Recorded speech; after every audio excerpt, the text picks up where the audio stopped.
The pit of pure evil came down from the last portal. All the people in Baek Jin-woo's area are under his control as the fighter of battle. Get out of there right away. The total evil came down in the middle of the city and is destroying everything in its path. He starts to laugh and say that going up against him by themselves is very rude. He then asks the fighter if he doesn't worry about his friends. The man calls him a fighter. He or she looks serious and asks, "Fear of what? Am I losing my life?" He sticks out his sword handle and says, "It's been a long time." He charges at the total evil quickly, hits it with his sword and says, "Fear has long passed. Now all that's left is to beat you and close the doors." Evil itself blocks the warrior's attack and pushes him back. He or she looks at the main character seriously and says, "Now it's your end." It makes the monster laugh, so it strikes, wreaking havoc far ahead of it. The absolute evil says, "This is the end of the battle with the last hero after the attack." Soon, though, the fighter shows up and beats him with a single blow from his sword. As he is about to leave, the total evil says, "In the end, this is the cliché where the hero wins, shuts down the last portal, and becomes a legend." She says, "Hero or legend, that has nothing to do with me." Someone important told the warrior that his life was ending and that he was the chosen one to protect the world. This makes the warrior think of what that person said. Still, the person he loved died in his arms, which broke his heart. At the same time, he had to deal with the words of people who had high hopes for him, which were driving him crazy. He says that he is a fighter and a hero. That's why he's here, but he's also tired. Then he thinks that they will die together and that awful fate will finally be over with him. He did what was right for everyone, even though he couldn't protect the person he loved the most. He no longer has to worry about anything, and can finally find endless rest. He no longer needs to use a sword because he has reached the end of his life, the one he always looked forward to. He hears several people asking, "Here is the baby." All of a sudden, he wakes up to see an old man pointing at his face. What is going on? Is it an attack? The main character asks himself, "If I just died when I closed the last portal, why am I worrying about this now?" He picks up the old man and holds his finger as he does so. The old man tells the woman that Master Riley is so excited that he held his finger. The woman then calls Ian and tells him not to wake up a sleeping child. The main character is shocked and doesn't know if that little hand is his. The woman says that she's still glad that he's starting to show what he can do. Riley thinks that these memories might be from when he was a child in a past life. The woman tells him that he is the youngest son of Count Ippolita, a famous fighter. He is shocked and thinks he may have died and come back to life in a strange world. I think that woman said something about a drink. Count Ippolita asks him if he is ready to accept the blessing of the sword. He says that he is ready because he is a swordsman and the youngest son of the Ippolita family, who is known as the best swordsman in the world. It could happen too soon. That's true. People around start to talk about how they can picture the young master using a sword. And one person asks if Riley's sword has been cleaned yet. Because he promised himself, Riley is shocked and thinks here is no way he can use a sword again. He has just come back to life as the youngest son of a proud fencing family. He has such a terrible life. All of a sudden, several knives appear above his head. He wonders who changes a knight into these things when he sees them. Plus, these are real swords, not toys. One of the butlers says that the young master wants to use the sword right away, and others ask the count to take a look at the young master because he already seems interested in them. The main character is sad and thinks he hates swords. He starts to cry and say he never wants to use a sword again. He doesn't understand why he can't just come back to life. In a bar 19 years later, people ask if the Ippolita family is picking a new leader. The sword brings good luck to the Finn Ippolita family. As of now, there has been no one who did not become famous for saber skills. Lion Finn Ippolita, the first master with the sharp sword, was looking for the pure and strong essence of power. As his popularity grew, he helped fight many battles against beasts. Lloyd Finn Ippolita, the second master and the fast sword, is faster than Lian Sama and can't be stopped. People say he can cut water drops off before they even hit the ground. While some are drinking, someone says that since the count has 3 children, there is still the third boy. While drinking beer, a man with red hair says he heard that the third one doesn't seem to do anything. Someone else asks him why he didn't get the swordsmanship title like the others. After hearing these conversations, Ian hears the men say that the young master is naturally lazy and that it's bad for the Count's image. Ian is angry when he hears someone else say that the family's image is ruined and that this will never end. Ian can't keep his temper in check and slams his beer mug on the bar. He then asks them how they can say bad things about the young master. One of the guys says, "That's the third one. Riley Finn Ippolita, the lazy sword. He didn't get the title because he's naturally lazy, right?" Someone else says, "Wouldn't he have been a mistake? He shouldn't have been born into the Ippolita family." Ian gets angry and tells them not to talk like that ever again, saying that the young master is focused on training while they stand there talking trash. Compared to the first in masters, he says Riley still has a lot of promise to show. The young master Riley is lying under a tree, humming and watching the clouds at the same time. One of the clouds looks like a hamburger, he tells himself. Ian is still mad, so he tells the other people not to talk about things they don't know. He also says that Riley is honest and has a good heart. The main character is still lying down and thinks that the world is nice, but he wishes there were a cold soda nearby. He says that he has been having a lot of dreams lately about the past. He believed that when he hit a certain age, he would forget everything about his past life. Back when he was about the same age as he is now, he never thought he would go through that. He got a holy sword by mistake that no one else could use. At that moment, the Eye's ego shut down so that the Demon King couldn't destroy the world. From then on, he only lived as a fighter. He had no other way to live his life. That's why he chose not to hold a sword again in this life. He swore he would never use a sword again. Ian gets to where he was and says that he was there as planned. He asks him if he has used his fencing skills because they are about to choose a new leader and other families will be watching. "That's not important," the young master tells Ian, "because everyone in the family calls him lazy." Ian, the butler, is shocked and asks if he already knew that. He gets angry and asks the young master why he doesn't use his sword to show that those stories are false. The main character doesn't understand why he should put an end to a story that doesn't bother him. For his part, Ian wants to know when he heard that and if Master Riley doesn't have something that sets him apart from the others. Riley tells him that he's just being lazy. Ian keeps saying that he is smart and has a good reputation. The main character turns around and says, "I am hurt.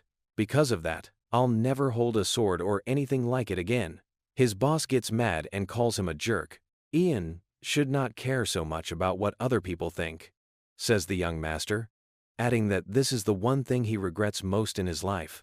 Ian doesn't understand how he can say that after only 19 years of life. Later, at dinner, Ian tells the madame that the time has come to choose a new king or queen, and Master Riley will have to fight with a real heir. He asks Riley if he knows that he can't just sit there.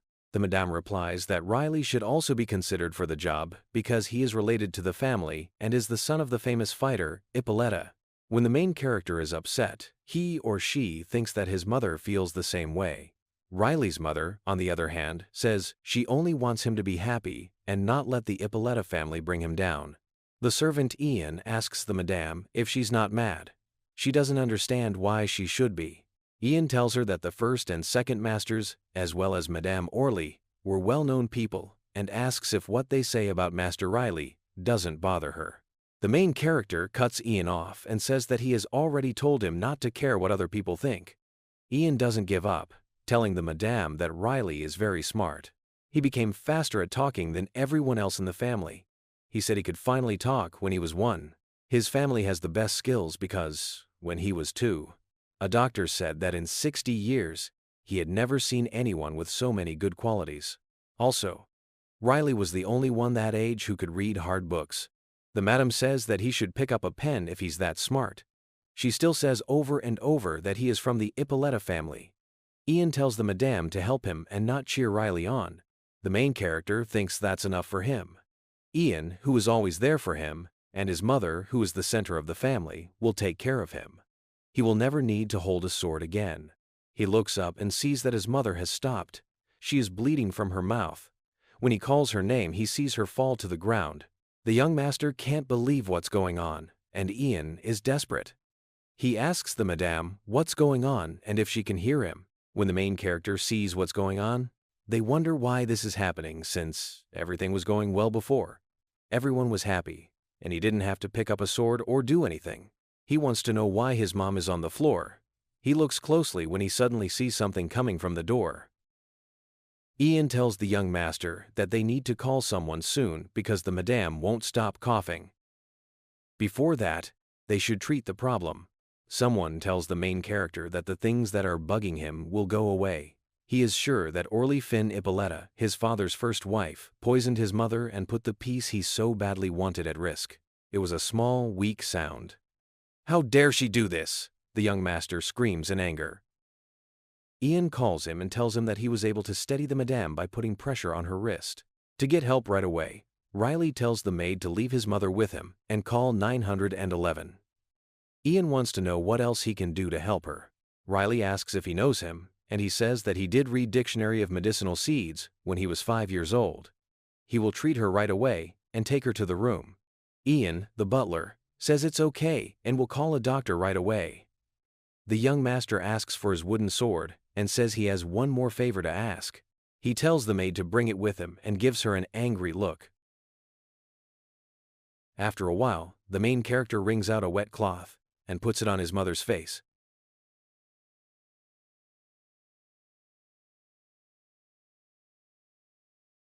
Saying that he thinks he has done everything he can for now, Ian bursts through the door and tells everyone that the doctor has come. This took place right after she ate soup, the maid tells the doctor. The doctor waits a moment and then checks her pulse.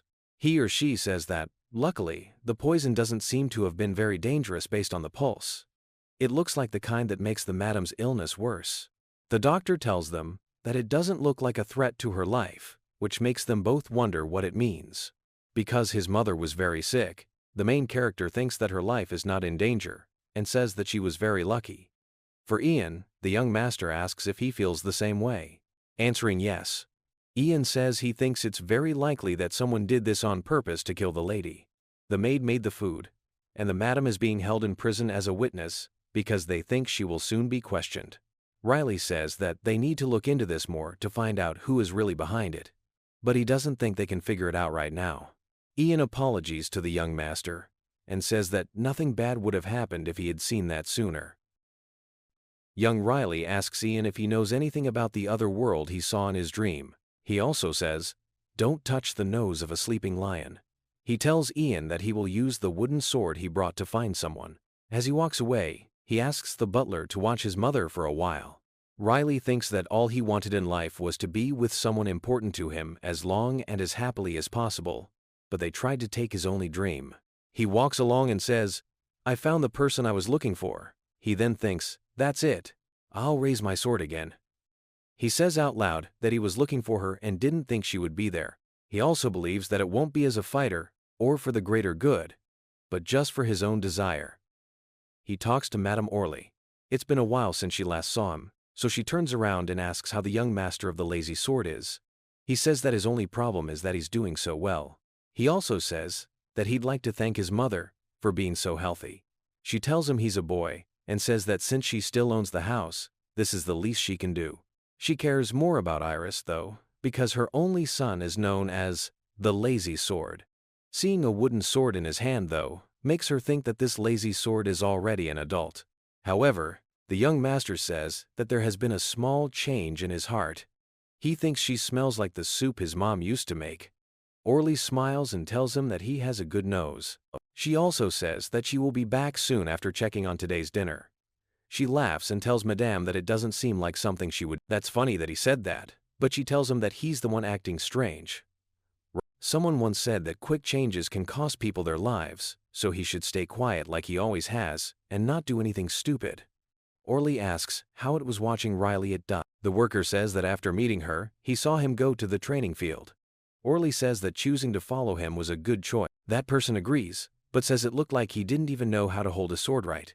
She says it's clear since he's the famous lazy sword young man. He is called a weak brat by Madame Orly, who asks him how he can be so useless. She says, here is no reason to wait any longer, and tells him to finish it that night so no one can catch. The subordinate isn't sure if it will be that easy, and knows that Riley was weak in the past. But he can't get rid of the feeling that someone saw him, like Riley had been waiting for him in silence. When Madame finds out what he's up to, she tells him to hurry up. Because of this, the assistant quickly goes to do the job. His sneaky guess is that Riley's room is in the next hall. All of a sudden, the main character with the wooden sword walks up behind him and asks why it took him so long. The man turns around and looks to the side. The young master then tells him that he has been waiting for him since the training field. The man in the hood is sure that he didn't feel it. The main character hits, but the man quickly avoids and jumps backwards. There is no doubt that the young master is not the same as when he was at the training field. He questions whether Riley did that on purpose. He is shocked by how strong the blow is, and wonders how one strike from the sword could make the ground look that way. Young Master Riley asks him what he's doing, and why he's not paying attention so quickly he runs up to him and asks, "Didn't you come here to kill yourself because Madame Orly told you to?" The man in the hood supports the young master's hit and asks how he knows. Riley says he thinks Madame Orly shouldn't have paid so much for someone who can't even handle a wooden sword. He throws the man's knife into the air and lets it land on the ground with one move. The man in the hood is shocked and thinks that was a bad idea. Riley then beats him with a single sword strike. After some time, Ian opens the door and tells the young boss that he is he. That person asks, "What is it this time?" Ian says that someone's dead body was found in the house. The young master says that he thought it was a big deal, but it turns out to be nothing. Ian says that many people are going up against Count Ippolita. But it's not like that. Someone with a black hood broke into the house and was found dead in front of Madame Orly's room. It wasn't just a body. More than that, Count Ippolita has heard about Madame Iris's situation and says that now is not the time to be sitting around like this. Riley shouldn't be by herself, since they can't be sure there was only one black-hooded figure. He doesn't know about the others, but he knows that he has no chance of beating an invader. He puts down his book, calls his helper by name, and tells him that he can protect himself. Now he just needs to worry about keeping his mother safe. Riley says, "Here is one more thing," and asks the butler to get it. The butler can't believe it. He gives him a piece of paper with striped plants on it and tells him to make his mother a cup of. This will help her get better faster. Ian wants to know when he did that. The young Master Riley asks him if he thinks he's been just messing around, and tells him he's been very busy. He then tells him to go back to his mother's room first. After he takes care of something, he will follow soon after. Count Ippolita asks the guards if they've looked everywhere. Yes, the red and blue knights say. They've searched the whole house, but haven't found. They think he misjudged them because he came in without a weapon. He may have had someone help him from inside. Based on what he's wearing, they think he's part of a thief gang or a group of black-hooded figures. They ask if they should look into it further. The Count tells them to check out the whole village of Ypres first. While biting her finger, Madame Orly thinks about how things turned out. Before that, she is interested in where the knife he was carrying went. This means someone in the house took it. Who could it be? Someone asks Ian how his mother is the next day. He tells her that the herbs she talked about last night have helped her feel a lot better. That's fine with the young master. She being healthy is enough for him. He then says he will go back to sleep. It's important for the young master to learn how to hold a sword now, says Ian, the housekeeper. He can't just swing it a few times. Riley, who is lying on the floor, tells him to pay close attention because everyone should know when to give up. He then asks him if he can hold a cane instead of a. Anyway, he says that trees' fruits are almost ready, and he asks Ian to pick one and eat it with him. When he looks up, the butler says, "Are you talking about those fruits?" and adds, "There are a lot of them." He is shocked when he suddenly sees something. The main character smiles a little and thinks he saw it right away. His question is why Ian changed his mind, and if he also wants a fruit. He asks Ian to wait a minute and says, "That's not it." The butler picks up a rock on the ground, throws it up at the fruit, and it hits the knife. Riley asks Ian if he doesn't think that's a fruit while acting like she has no idea. Ian points the knife at it and asks what it's doing there. Riley, who is young, asks him what he has in it. The butler says it's a dagger, and notes that it has the same symbol on it as the person with the black hood. In a carriage at dusk, a person asks if number 3 has failed. The person in the black hood says, "We're not sure yet." The man with red hair wants to know where number 3's body is. The man in the hood says it's still at Count Ippolita's house. They need to go to Ypres village, the man says, because Madame Orly might be in danger. The guy in the black hood asks him to take care of this himself. The boss says yes with a smile because he doesn't want to get caught. So that it doesn't bother their daughter, they plan to take care of it quickly and quietly. Madame Orley, who was in the room the next day, wonders why the knife that went missing had to be found by Ian and Riley, who then gave it to Count Ip. She is mad about what's going on and bites her finger as she thinks about how stupid number 3 was. He ought to have done something good. Why had to we leave the sword behind? When Orley raises her voice, she says, "This is a mess." Someone knocks on the door, and she turns to see who it is. From outside, her son says, "It's me, Lloyd." She sighs and tells him to come in. For a second, she wonders if it was right. "He must be very busy," says Madame Orley, who then asks him what brought him here. He says, "So she knew. There isn't any reason for him to be here." Hearing that the person in the black hood was in her room made him just want to check on her and make sure she was okay. He showed worry, and she thanked. Lloyd then asked her if she was really okay, since she didn't look good.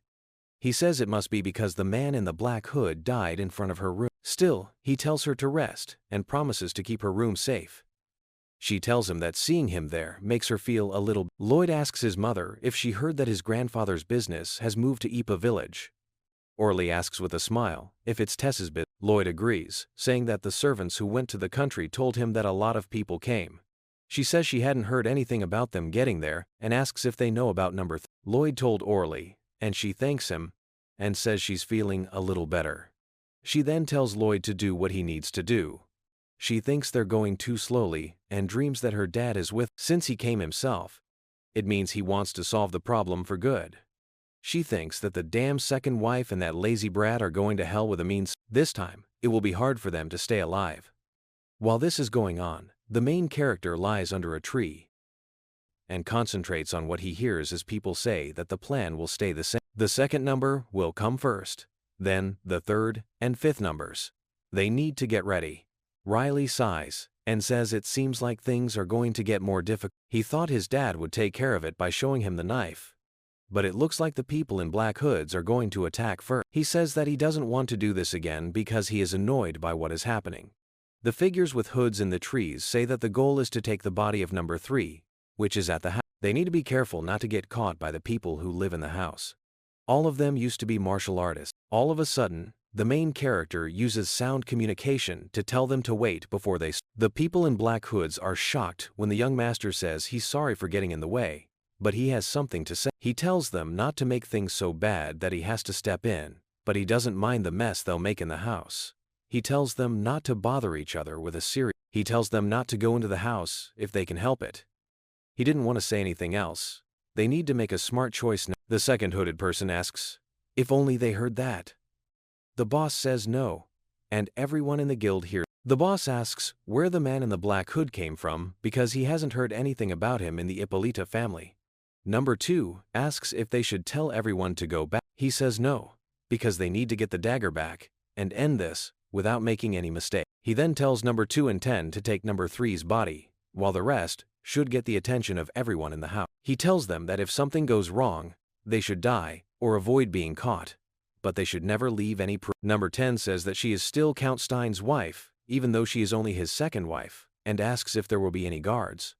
Number 2 says they only need to finish this without getting. Also, Orley asked them to do this favor, so they can't just. There are reports that the second wife's son doesn't even know how to use a sword, so he says that they can get away with everything as long as they stay away from the people who live in the mansion. This is something they see as a chance to move up. All of a sudden, a voice over the sound transmission asks if they didn't hear the warning not to go into the house. Number 2 and 10 are shocked and turn around to look, but they don't see anything.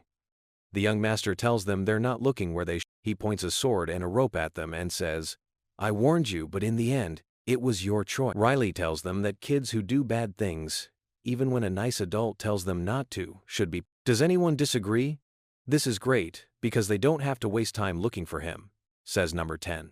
Number 2 says it's the young master of the lazy sword. They quickly use Sunito to sneak up behind the young master and say that they'll kill him to show their appreciation.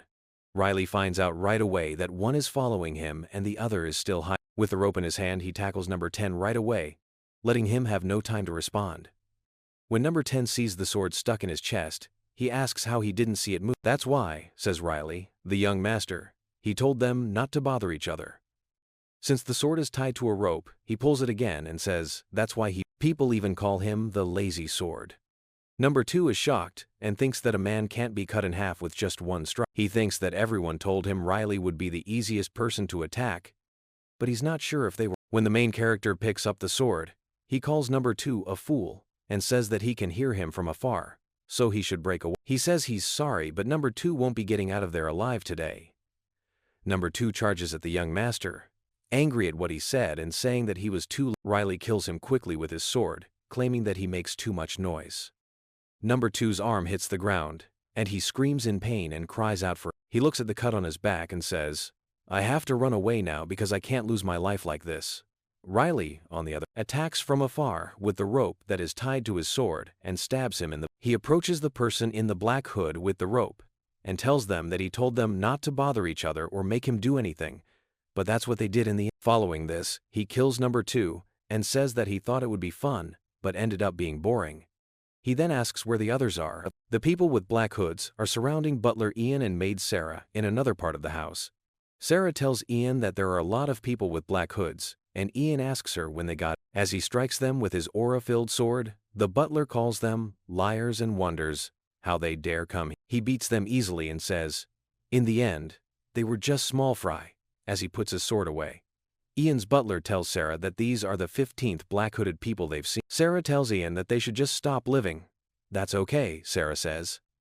From now on, she'll take care of Madame Iris's room while he goes look for young Master. Ian quickly leaves and tells her not to work too hard, because he'll be back soon. He thinks that the young master must be okay as he is worried, but then he remembers that Riley has always been good at hiding, so he knows he is safe. He walks faster and says a prayer that Riley is. Along the way, he runs into one of the black-hooded figures. His aura is different from the others, so he knows this one isn't a small fry. Ian yells that he doesn't want to say this, but he will spare his life if he gives up now.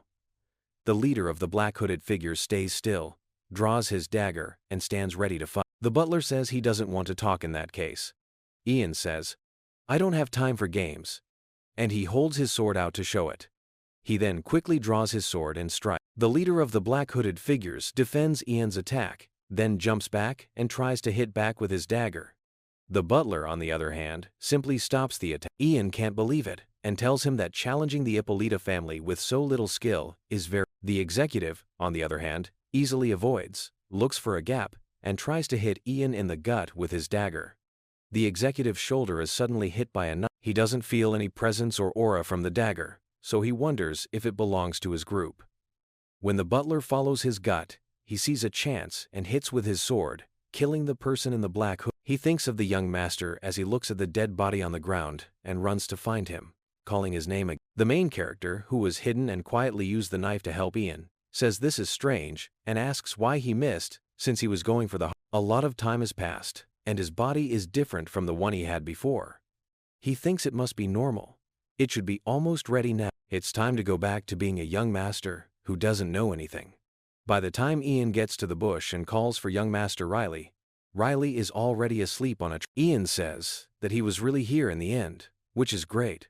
All sweaty, Riley asks him what he's doing up so late. They don't have much time, Ian says, and he needs him to go with him. The young master asks what's wrong and if the person with the black hood has shown up again. That person jumps down, and Ian asks him how he. The young master acts like he doesn't know what's going on and says, this is really bad. That's why the butler asked him to hide. Ian sighs and says, thank goodness we didn't hurt the young master. He would never forgive himself for what he. As he looks around, he says, everything seems different from before. Now it's really dangerous to be alone. Riley, the young master, asks how bad things are. Ian says that he and Sarah have already seen more than 15 people in black hoods. Person in charge of the story asks who is with his mother. Ian turns around and thinks that Riley is still worried about his mother, even though this isn't happening. He also thinks that everyone calls him lazy, even though he cares so much about. Riley is worried when the butler starts to smile, so she asks him what he's doing with those girls. Amazing. Ian is sure they'll be okay because Sarah is watching out for Madame Iris and is braver than he is.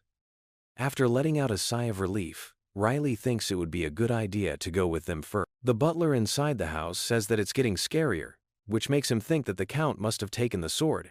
Riley thinks that spot is already clean, so they can go quick. The butler tells him to be careful because he is the weaker member of the family, and that they don't know what could happen. He also tells the young master to stay far behind him. Riley agrees. Ian is told to wait a bit by the young master as they walk. He says that he saw something strange after giving it more. He pulls a piece of paper out of his pocket and asks if it has anything to do with the black hooded people in his house. Ian is shocked to see the paper. Riley looks very serious, and the butler looks at it and says it's just a towel that someone else used to clean their behind. The young master gets mad and tells him that he's lazy but not gross. He then makes him look at it first. The butler doesn't want to say it, but he does. He takes the paper and sighs deep. He finds out that locust leaf, moonglow plant, and mushrooms can be used to make a powdered. Ian knows the writing and reads the last line of the letter, which says that it should be put right before the meal. And then the butler gets very angry and says, "This can't be true." He asks if Madame Orly put the poison in the soup that Madame Iris drank. There are cuts all over other parts of the house. Count Ippolita says that the visitor must really be a man in a black hood because he is running from one place to another like a... The head of the hooded figures, who is hurt, stays quiet while the count says he picked the wrong enemy and would have let them off the hook if there were only one or two of them. But the boss of the hooded figures thinks they can't win because they dared to fight him. He does think, though, that they've already reached their goal, which was the night. He just needs some time to get away now. A smoke bomb is about to go off in 2 minutes. He won't have to worry about anything if he can buy time until... Count Ippolita tells him that he can't be saved even if he begs on his knees. He then quickly charges the robber and strikes him with his sword. They keep fighting and are trading hits one after... The count gets angry and says, "That's pathetic." He then asks him if dodging is his only skill, saying that he had planned to catch him alive but changed his mind. The person in charge of the masked figures thinks things could be dangerous. Count Ippolita gets serious, starts letting out his energy around himself and his sword, and says that as a swordsman, he will let the person in the black hood say his last. Someone walks in and calls out the count's name, saying they need to talk to him about something important. Ian shows up and yells that they know who tried to kill Madame. Count Ippolita is shocked to see Ian with Orly. The person in charge of the hooded figures knows that his daughter has been caught. Ian, the butler, asks the count who that man is. The count says it's not a problem because the man is just a bug whose life he can end at any time. He asks Ian what he means when he says he found out who tried to kill Iris. Ian gives the master a letter and asks him to read it. Count Ippolita starts to read and lists the soup's ingredients: coca leaf, moonglow plant, mushrooms, and locust. Last, it says that the poison should be put right before the meal. When the reading is over, Count Ippolita gets very angry, and Ian tells him that Madame Orly owns that handwriting. The main character is lying down in Madame Iris's room and thinks that Ian must have brought the letter by now. This means that soon, everyone will know that Madame Orly did this. He thinks about how long it's been since he ran like that. He wakes up, and his mom asks him, "Are you really okay? Have you been hurt?" He tells her not to worry about it. Iris gives him a pat on the head and tells him he's lucky to be okay. He tells her that she was also lucky to be okay. Sarah feels sad as she watches what's going on. Ian walks in through the door and calls for Madame Iris and young Master Riley. If the main character was wrong, he gets up and asks Ian how it went. Ian doesn't say anything, and she asks him right away what they were doing and where they were, because he left so quickly without saying anything. The butler sighs and says Madame Orly was to blame. Sarah and Iris want to know what he said. Our servant tells us that Madame Orly put the poison in Madame Iris's soup. Iris is shocked and asks if it's real or if it's a joke. The young master found a piece of paper with the poison recipe written in Madame Orly's handwriting, Ian says. "Dear, it sounds like Iris heard something wrong. She asks Orly why she would do that and ruin her food." Iris gets sick and falls to her knees because she is so shocked by what is going on. Iris finally tells him that she knows Orly hates her, but she doesn't know how she could do this. Riley tells his mom to calm down first, then he asks Ian where his dad is. The butler says that they are now talking to each other, but there is also an uninvited person there. The head of the hooded people calls Orly and says it's over while taking off his coat. He said that they were able to get the dagger, but she failed at her task. It surprises Count Ippolita to see his father-in-law. He asks if that's why he was only ducking and how he could do something so stupid. She gets mad and asks what he means by stupid, saying that she is the one who looks stupid in the end. She says the Count knows how much pain she felt the day he married another woman. She says that she wouldn't have done any of this if he had looked at her with loving eyes. He tells her to stop talking so stupidly and that what she really wanted was his family name, not him. He tells her that she knows what he looked at before seeing her on the day of their wedding, the contract with Tess Industry. The Count says she was happy when he gave her his family name, but she actually brought those dirty people with hoods into his house. He gives her a serious look and tells her to leave, saying that she is now bold enough to put everything on him. After that, Orly and her dad talk in the forest, and she tells him that it was all just a dream.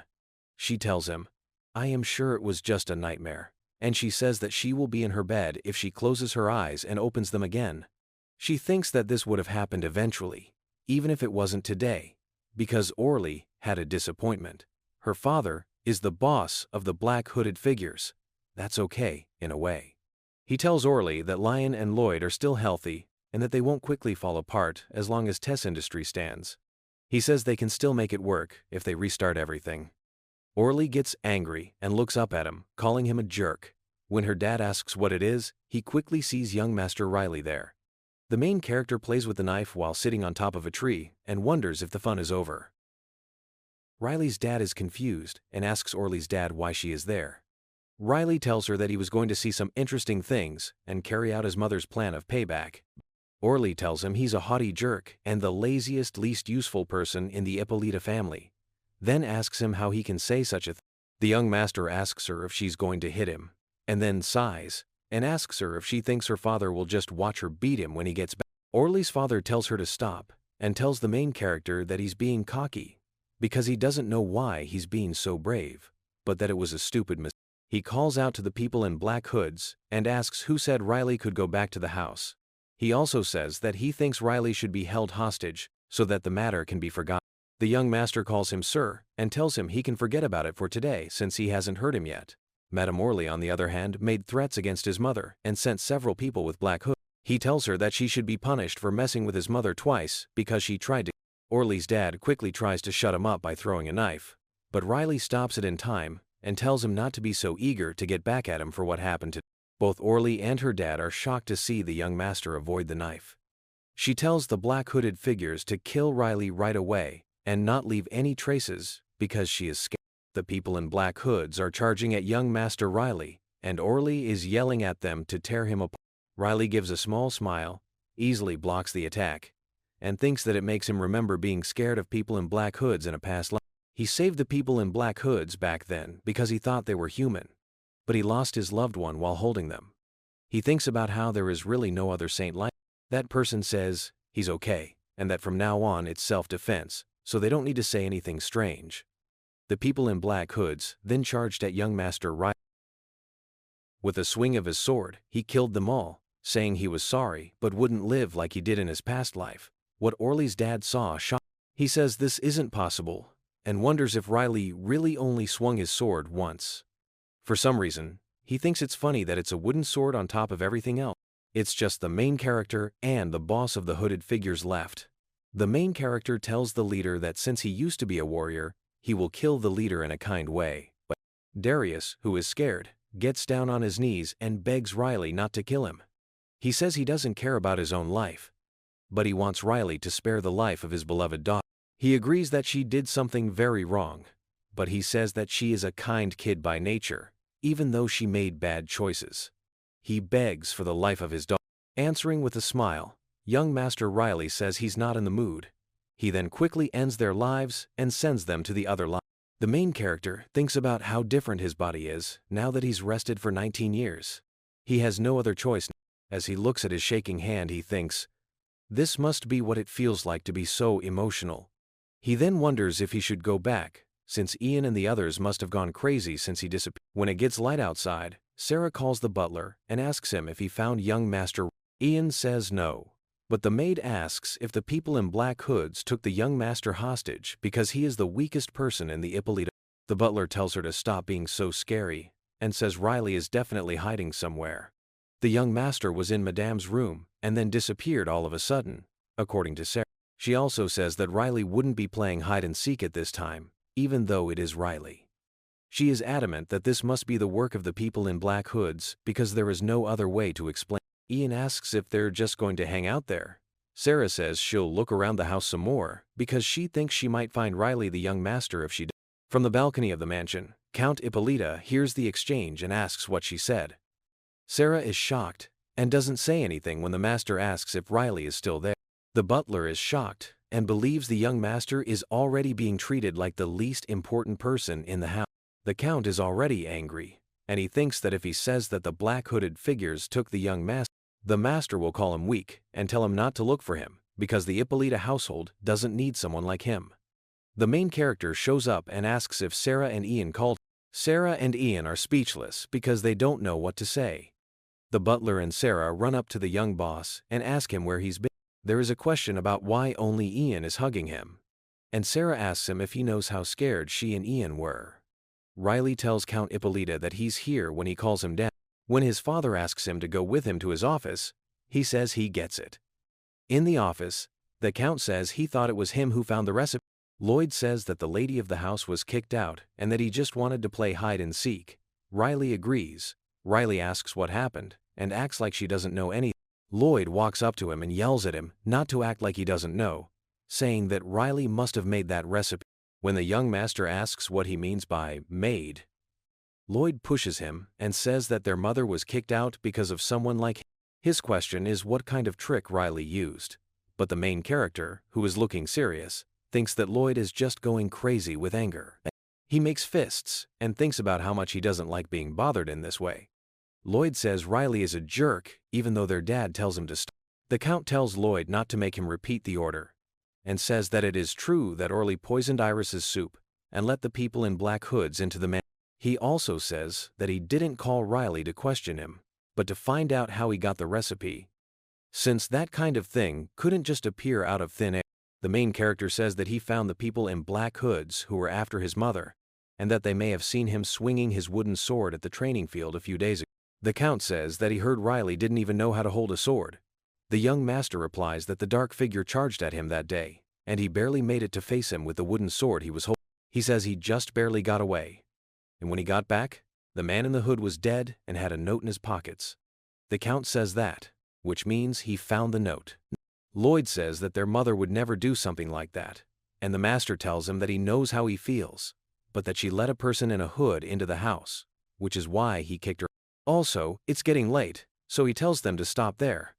Lloyd, who is angry, says he gets it, and Riley also confirms that he's going. Riley gets a call from Count Ippolita again. He says he has something to say, and wants to meet him in the office the next day. The main character doesn't say anything, but says that he knows. When Riley leaves the room, he runs into Lion, but Lion doesn't pay attention to him.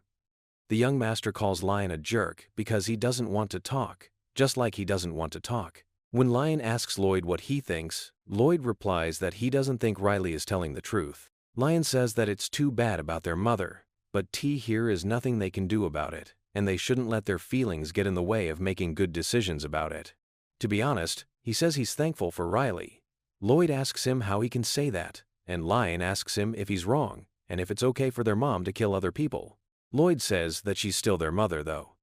Lion replies that calling people with black hoods names is illegal and has no good reason. Lloyd asks Lion if he really thinks their mom is wrong. Lion tries to comfort his brother by telling him that now is not the right time because the new king has not been chosen yet. He says that the problem with their mother can be fixed after the decision is made about who will take over.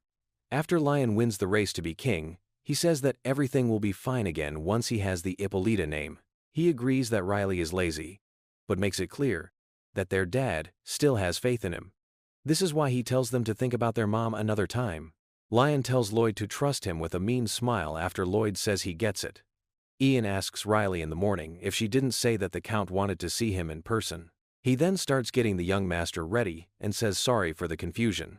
After a while, Ian says that the young master looks 10 years younger now.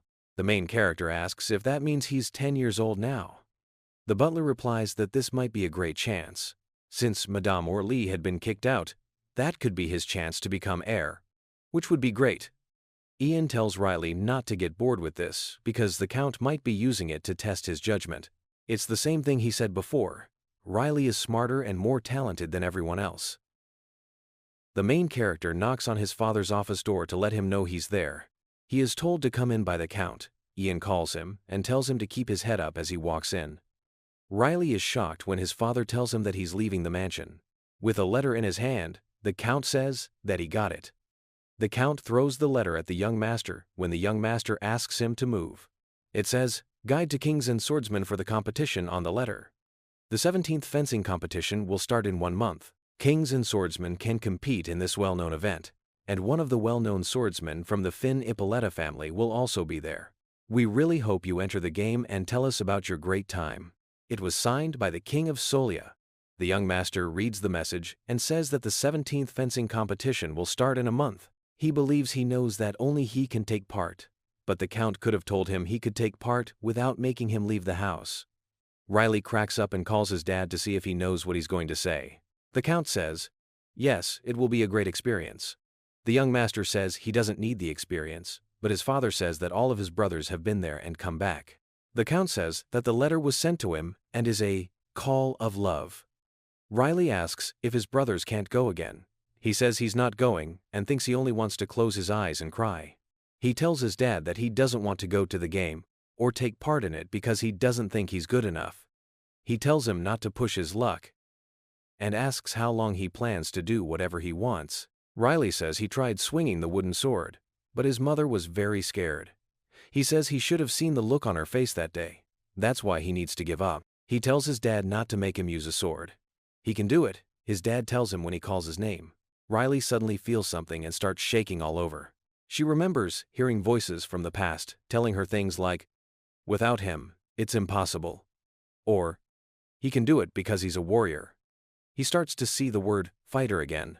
The young master begs his father not to look at him that way and says he won't fight in a voice that shakes.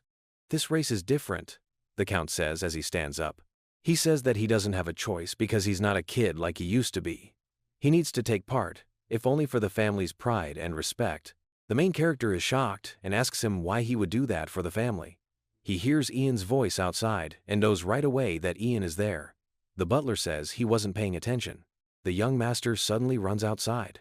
Ian looks at something at the door and asks Riley where she is going. Count Ippolita tells Ian to catch him right away. Ian doesn't understand, but the boss says the order again and again. Riley, who is hidden by clothes, sighs and thinks about why he remembers things from his past life. He thinks about why he was born into a family of swordsmen and how all of this is crazy. He gets the need to teach kids how to fight, but he doesn't get why even the workers need to learn.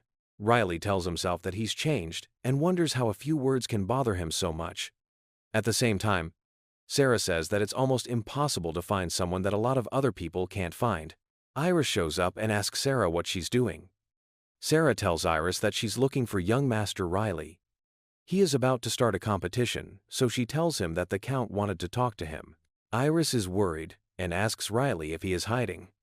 When Riley listens in on the talk, she hears Sarah say that the Count wanted the young master to join in, but he ran away. From what Sarah has heard, Madame doesn't seem to have a child. She asks Iris if that doesn't worry her. It's true that Iris is a little worried, but she says she's okay. She says that Riley's face looks sad sometimes, and she asked him straight one time if something was bothering. Riley told him it wasn't important, but he looked at her in a way she had never seen him before. Iris says she doesn't know why, but she thinks as a mother she should be more patient. She will keep trying to help him even if everyone is sick of him, because she wants Riley to be happy more than anything else. Iris asks Sarah, who is shocked by what Riley said, if she also thinks Riley is stupid. Sarah quickly says she doesn't believe it and would never think that. Iris is relieved and asks Sarah to help her get a new room ready. Sarah agrees right away and says she will do it. Iris walks up to the closet and bangs on the door, asking Riley if he is hiding in there again to surprise him. She does this while watching Sarah leave. His doorbell rings and he calls his mom. He says sorry, but he just had something on his mind. He keeps doing that, Iris tells him, and she reminds him that he did the same thing when the hooded figure came. She says that many people worry about him when they don't know where he is, and asks him if he's thinking about anything. She wants to know if it's the race, and what it is. The main character says that seeing a sword scares him. Then his mother suggests that they get together. Iris tells Riley that she means a meeting with her because she will help him like a mother should. Riley doesn't understand. Ian asks if they have all of their things packed. Iris tells her that they have, and asks Ian if he is done packing the bag. He tells her that everything is ready, and asks her if she thinks that he and Sarah will be enough. Sarah thinks they may need at least 2 more. T here is no doubt that the main character and Ian and Sarah are enough. He says that because he knows how good they are. Ian says that a king should behave like a king. He admits that this makes him uncomfortable, but he says it was different from what he thought it would be like. The Count asks if they're done getting ready, and Iris smiles and says that they are. County Paletta says she didn't have to go with them, but Iris says it's what they agreed. She tells him that since this is their first time meeting, he shouldn't say anything rude just because he's jealous. Someone would be jealous, the Count asks. He also says that since she's going with them, he's sure Riley will compete. Iris calls Count Stein and says that they agreed to only talk about the good things and not the bad ones. She says she'll do her best to give you some help. The Count says it will rest on them and warns them that they will be responsible for anything that goes wrong. Ian swears with his life that he will keep them safe, and they get ready to leave. Solia, the royal seat, is where they are. Riley's mom is excited because it's been a while since she last went to Solia. Iris tells Riley that Solia is the name of the royal city because Riley is leaving the mansion for the first time. That's when the young master says he thought they just called it the royal city. Madame says that his father usually talks to the royal family, and that he will hear and use the word Solia more often while he is there. Iris asks Sarah if she's not from Solia and where she grew up in the city. Sarah says that she grew up on Solia's right side. The young master asks what she means by right side. Sarah says that each area was given a name to make it easy to find. In her speech, she says that the castle is the only thing on the top side of Solia, and that these walls keep people out. She asks Solia if she's really that big, because she finds it interesting.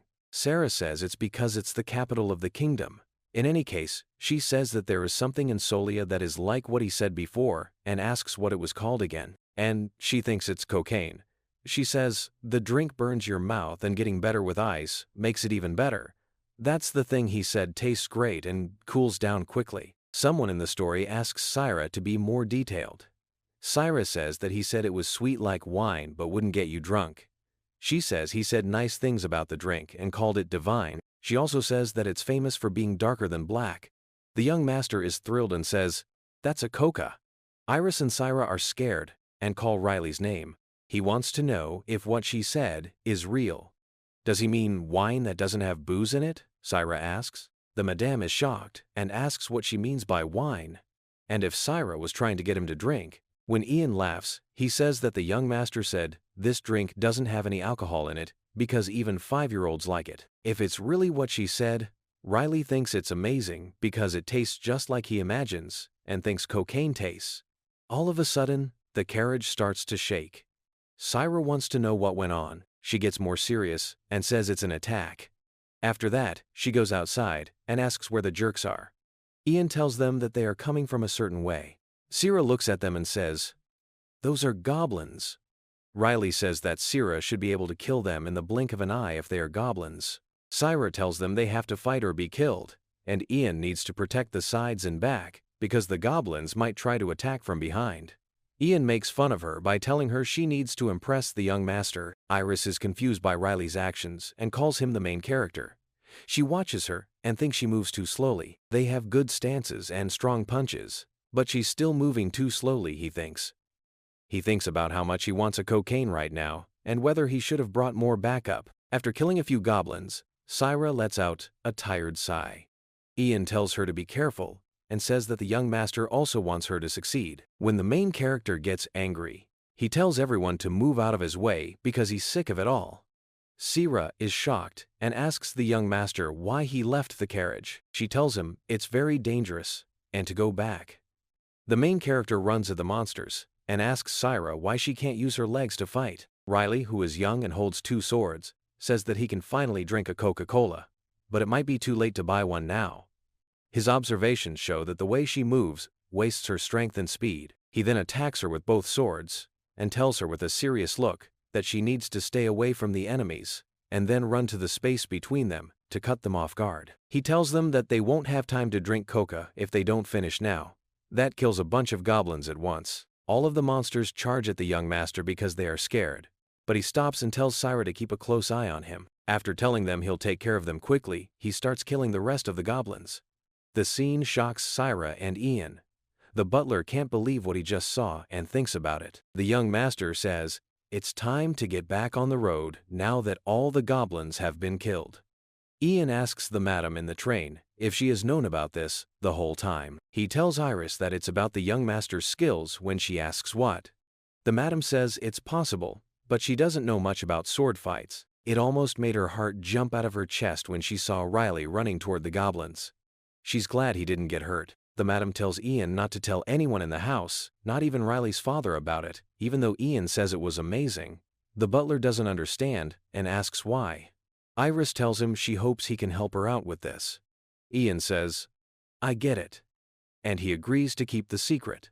The next day, Syra tells them they are welcome in Solia when they get to the city. The young master says that the spot looks like fun. It's been years since the maid last saw Solia, she says. Also, the madam says that she feels bad for Ian because she didn't want to send him to the house in Solia by himself. Syra thinks it was a good idea to send him, because he'll probably tell you about yesterday all the time. She also tells them that they need to follow the rules of that part of Solia while they're there. They need to eat and enjoy the fences in the area. Riley tells them that he gets it. She asks where they should go because she is so excited. The young master says, "Is it not clear? They need to drink the wine without sugar." Syra says she knew he was going to say that. She tells him that tea here is a cafe she likes in that area that probably has what the young master is looking for as they walk. They choose to go there first. A man stands far away and tells them that they are today's targets. He walks up to a girl with a scar on her face and tells her it's time to pay for the food. She needs to move quickly because this is her job. He talks about her as trash. The girl says she understands, which makes me sad. Soon after, the main character gets excited and puts his mug on the table. He wonders if this is real. He believes he will never taste it again.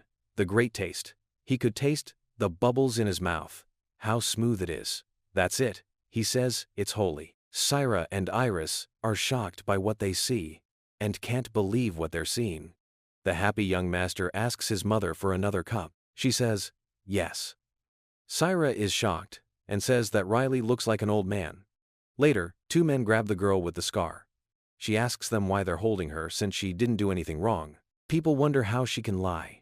Someone tells people not to help the girl because she was found stealing, while she cries out for help. Her cries say she never did that. When the maid sees what's going on, she calls the two men jerks, but Riley stops her and tells her not to get involved. Syra wants to know why. It's just an act, the young master tells her, telling her to forget about it and sit down. The maid asks him what he means. There is no way Syra can believe what she has seen, so she asks if they are really playing. That's when he says they were looking at her sword.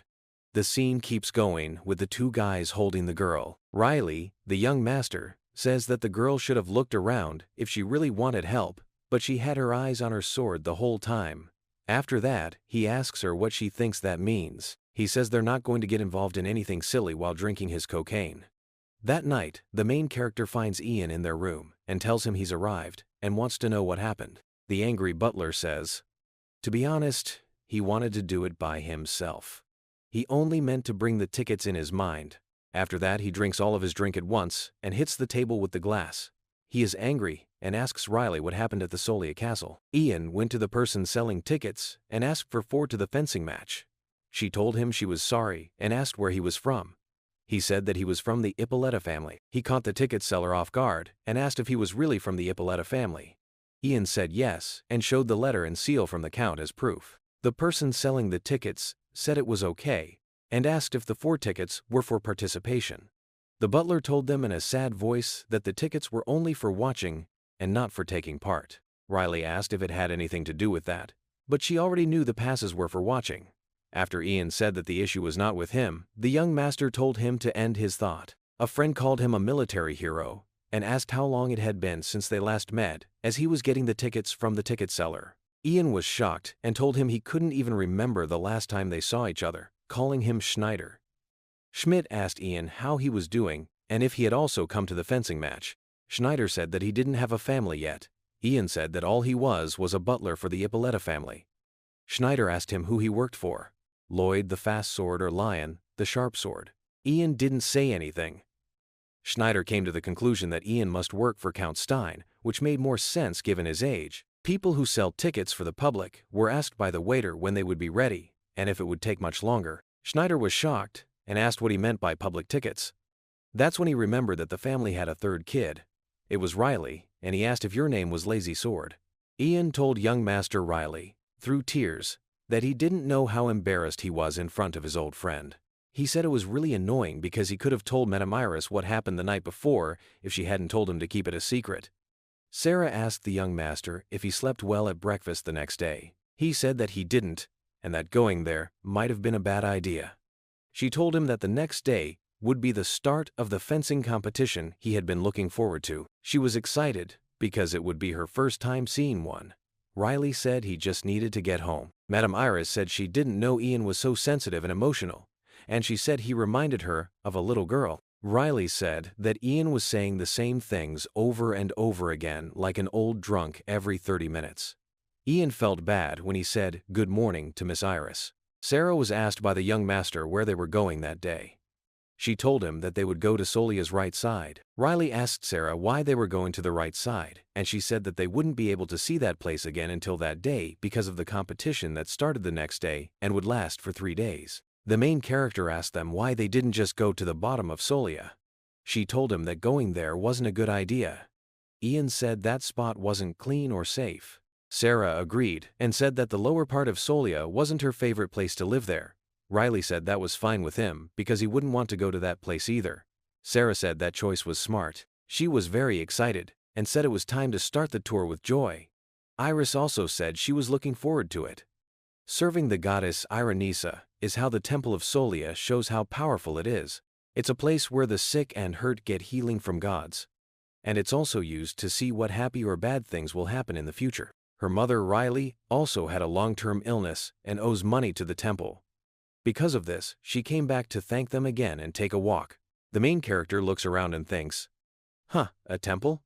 And thinks that the mood isn't too different from his old life. He thinks back to the time when people also got predictions by worshipping the god, and many were ready to give up their lives for those prophecies. When the priest talks to Iris, he says that she shouldn't have gotten better from her illness so fast. He tells Lady Iris that it's a good thing, and he confirms that Iranisa has kept her safe. The madam thanks Lebezra, the high priest. When Sarah asks the young master where he's going, he says he's going for a walk because they have a lot to talk about. His friend Ian walks after him. The main character says that the building is well done, and the butler says that lots of people come from far away just to see the Temple of Solia. Riley, as a child, remembers meeting a saint by mistake in a temple like this one in a past life. She said that the Holy Sword had picked him as soon as she saw him. After that day, things in his life became very difficult. He thinks about those times when he met the saint and held the Holy Sword in this temple. From afar, Ian sees a woman bowing next to a statue of a saint as they walk. She stands up, bows, and tells them it's an honor to meet them as they get closer to the Temple of Solia. Ian greets the young woman back and asks young Master Riley if he won't do the same. Riley asks him why he should, telling him that she needs to show him her face first. Ian says that he thinks she is a very important person there, and Riley replies that he is the son of an important person too. She laughs and tells him he's funny. Then she takes off the cloth that was over her face. The butler is shocked when he realizes that the woman is Saint Precia. He bows and says sorry for not recognizing her earlier. He tells the young master to meet her and tells her that she is the youngest saint of Soli. Riley gets angry and says that it's silly that we have to keep praising saints even here. Ian is shocked and asks what he said. The main character says it was nothing and that he was just thinking. She doesn't like the word saint. He actually doesn't like it because the saint told him in a past life that the Holy Sword had picked him. So, she told him to take the Holy Sword and kill the Demon Lord, since the Lord could only choose one fighter to do that job and be the only one who could save everyone. When Riley thinks about this, he wonders why he agreed to act like a fool. He walks away angry and turns his back on her. Ian asks him where he's going and tells him he should maybe say hello. After they say hello, Riley says he doesn't need to introduce himself and doesn't even want to look at them. When the saint sees them, he frowns. The saint asks for a moment and tells them to wait a minute. Riley tells them to leave because he is sure his mother is done talking to the bishop. She walks up to the young master and stares at him closely. He is interested in what she will say, and whether it will be the same thing they told him in a past life. He is not sure if she will ask him to use a holy sword to kill the demon king. The young master is asked to come closer, and Saint Prisha starts to whisper in his ear. Riley is shocked and asks why a good person would be interested in that. He must have been angry, so she tells him that must be the reason. The young master wants to know why she is so sure. She asks him why his response was so dull after meeting her. The main character replies that she sounds like a saint, since he knows that saints don't talk like that. That being said, Saint Prisha says she is still the youngest saint in Solia, which is something to be proud of. Riley, the young master, sighs and agrees that she is a great saint. He tells her that she is free to think whatever she wants because she is such a good person. Have you not heard that she's a saint? The saint asks him. How can he talk to her like that? So what if she's right and she is a saint? She is shocked and asks him what he means. What should the main character do? He asks the maid. Should he kneel down and cry in front of a saint? Ian is stunned and doesn't know what to say. Young Master Riley says in an honest way that he doesn't like this. He tells Prisha he's sorry, but he hates saints so much. He says that he doesn't like saints and that everyone should be left alone so as not to bother the other. Saint Prisha starts to shake and cry.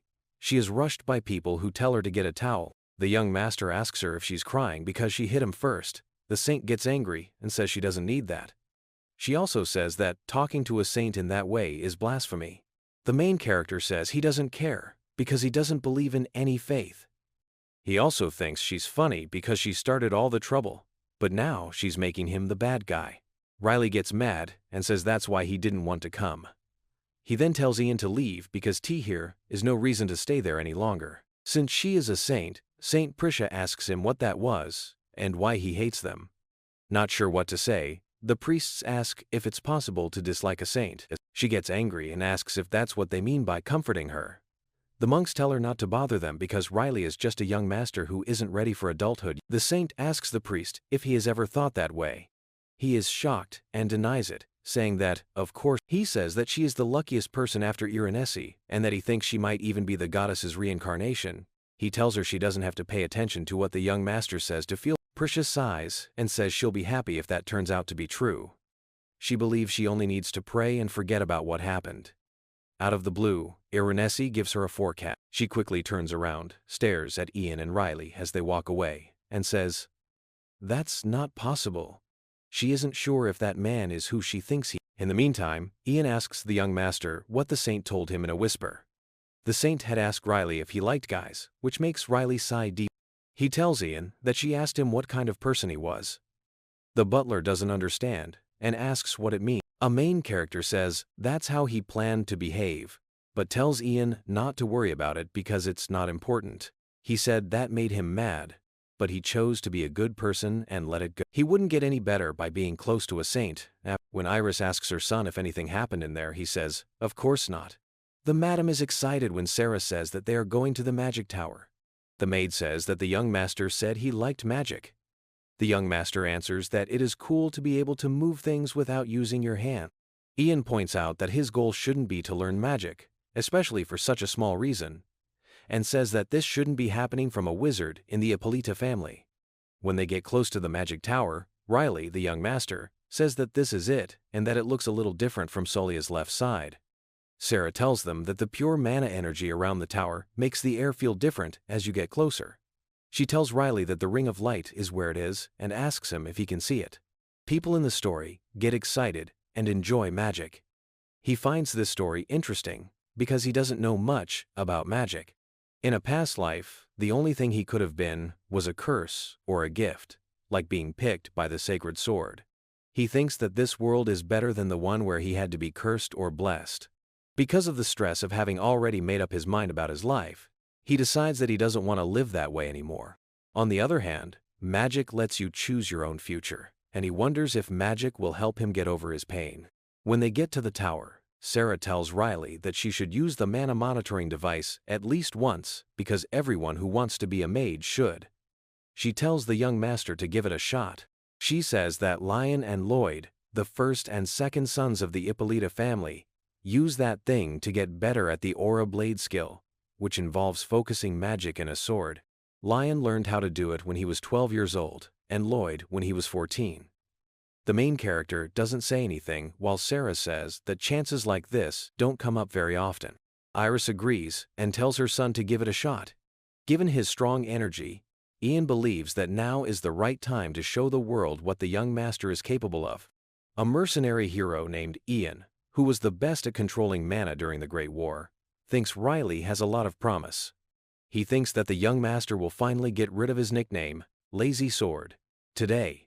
Ian says it's really amazing inside the magic tower, and Iris says it's bigger than she thought it would be.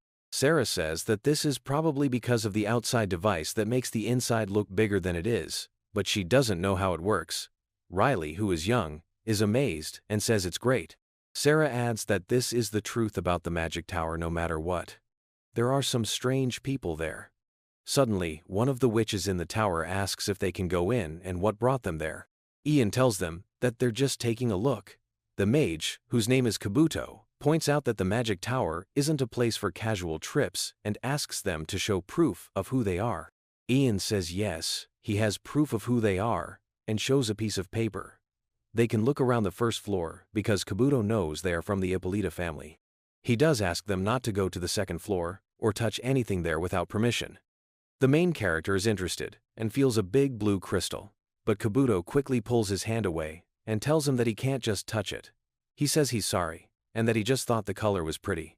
He is shocked and says that he shouldn't have done that even though he is the young master of a powerful family.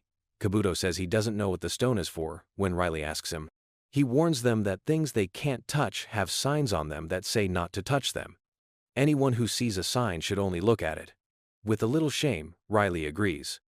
They don't know much about the magic tower, so Madame Iris asks Kabuto to show them around. Kabuto says yes, and officially introduces himself.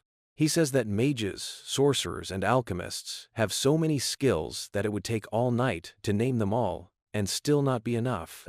He tells them about a machine that turns water into ice and shows them how it works. It sounds like a freezer to Riley, but Kabuto asks what a freezer is, and Riley just says it's not. Soon after, Kabuto says goodbye and asks the group to come back.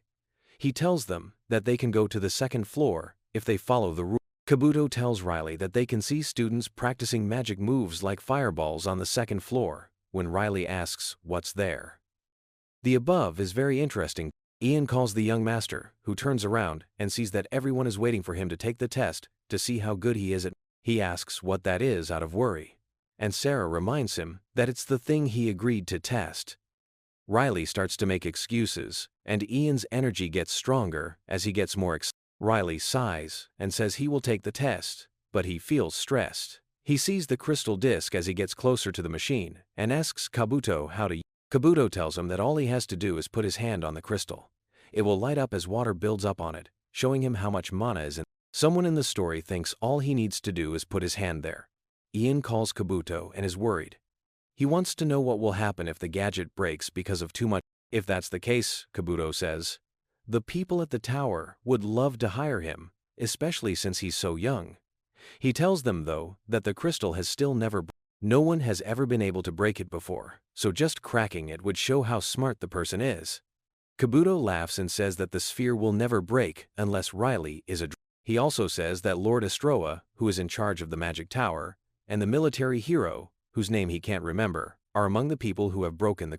When Ian hears this, he feels down.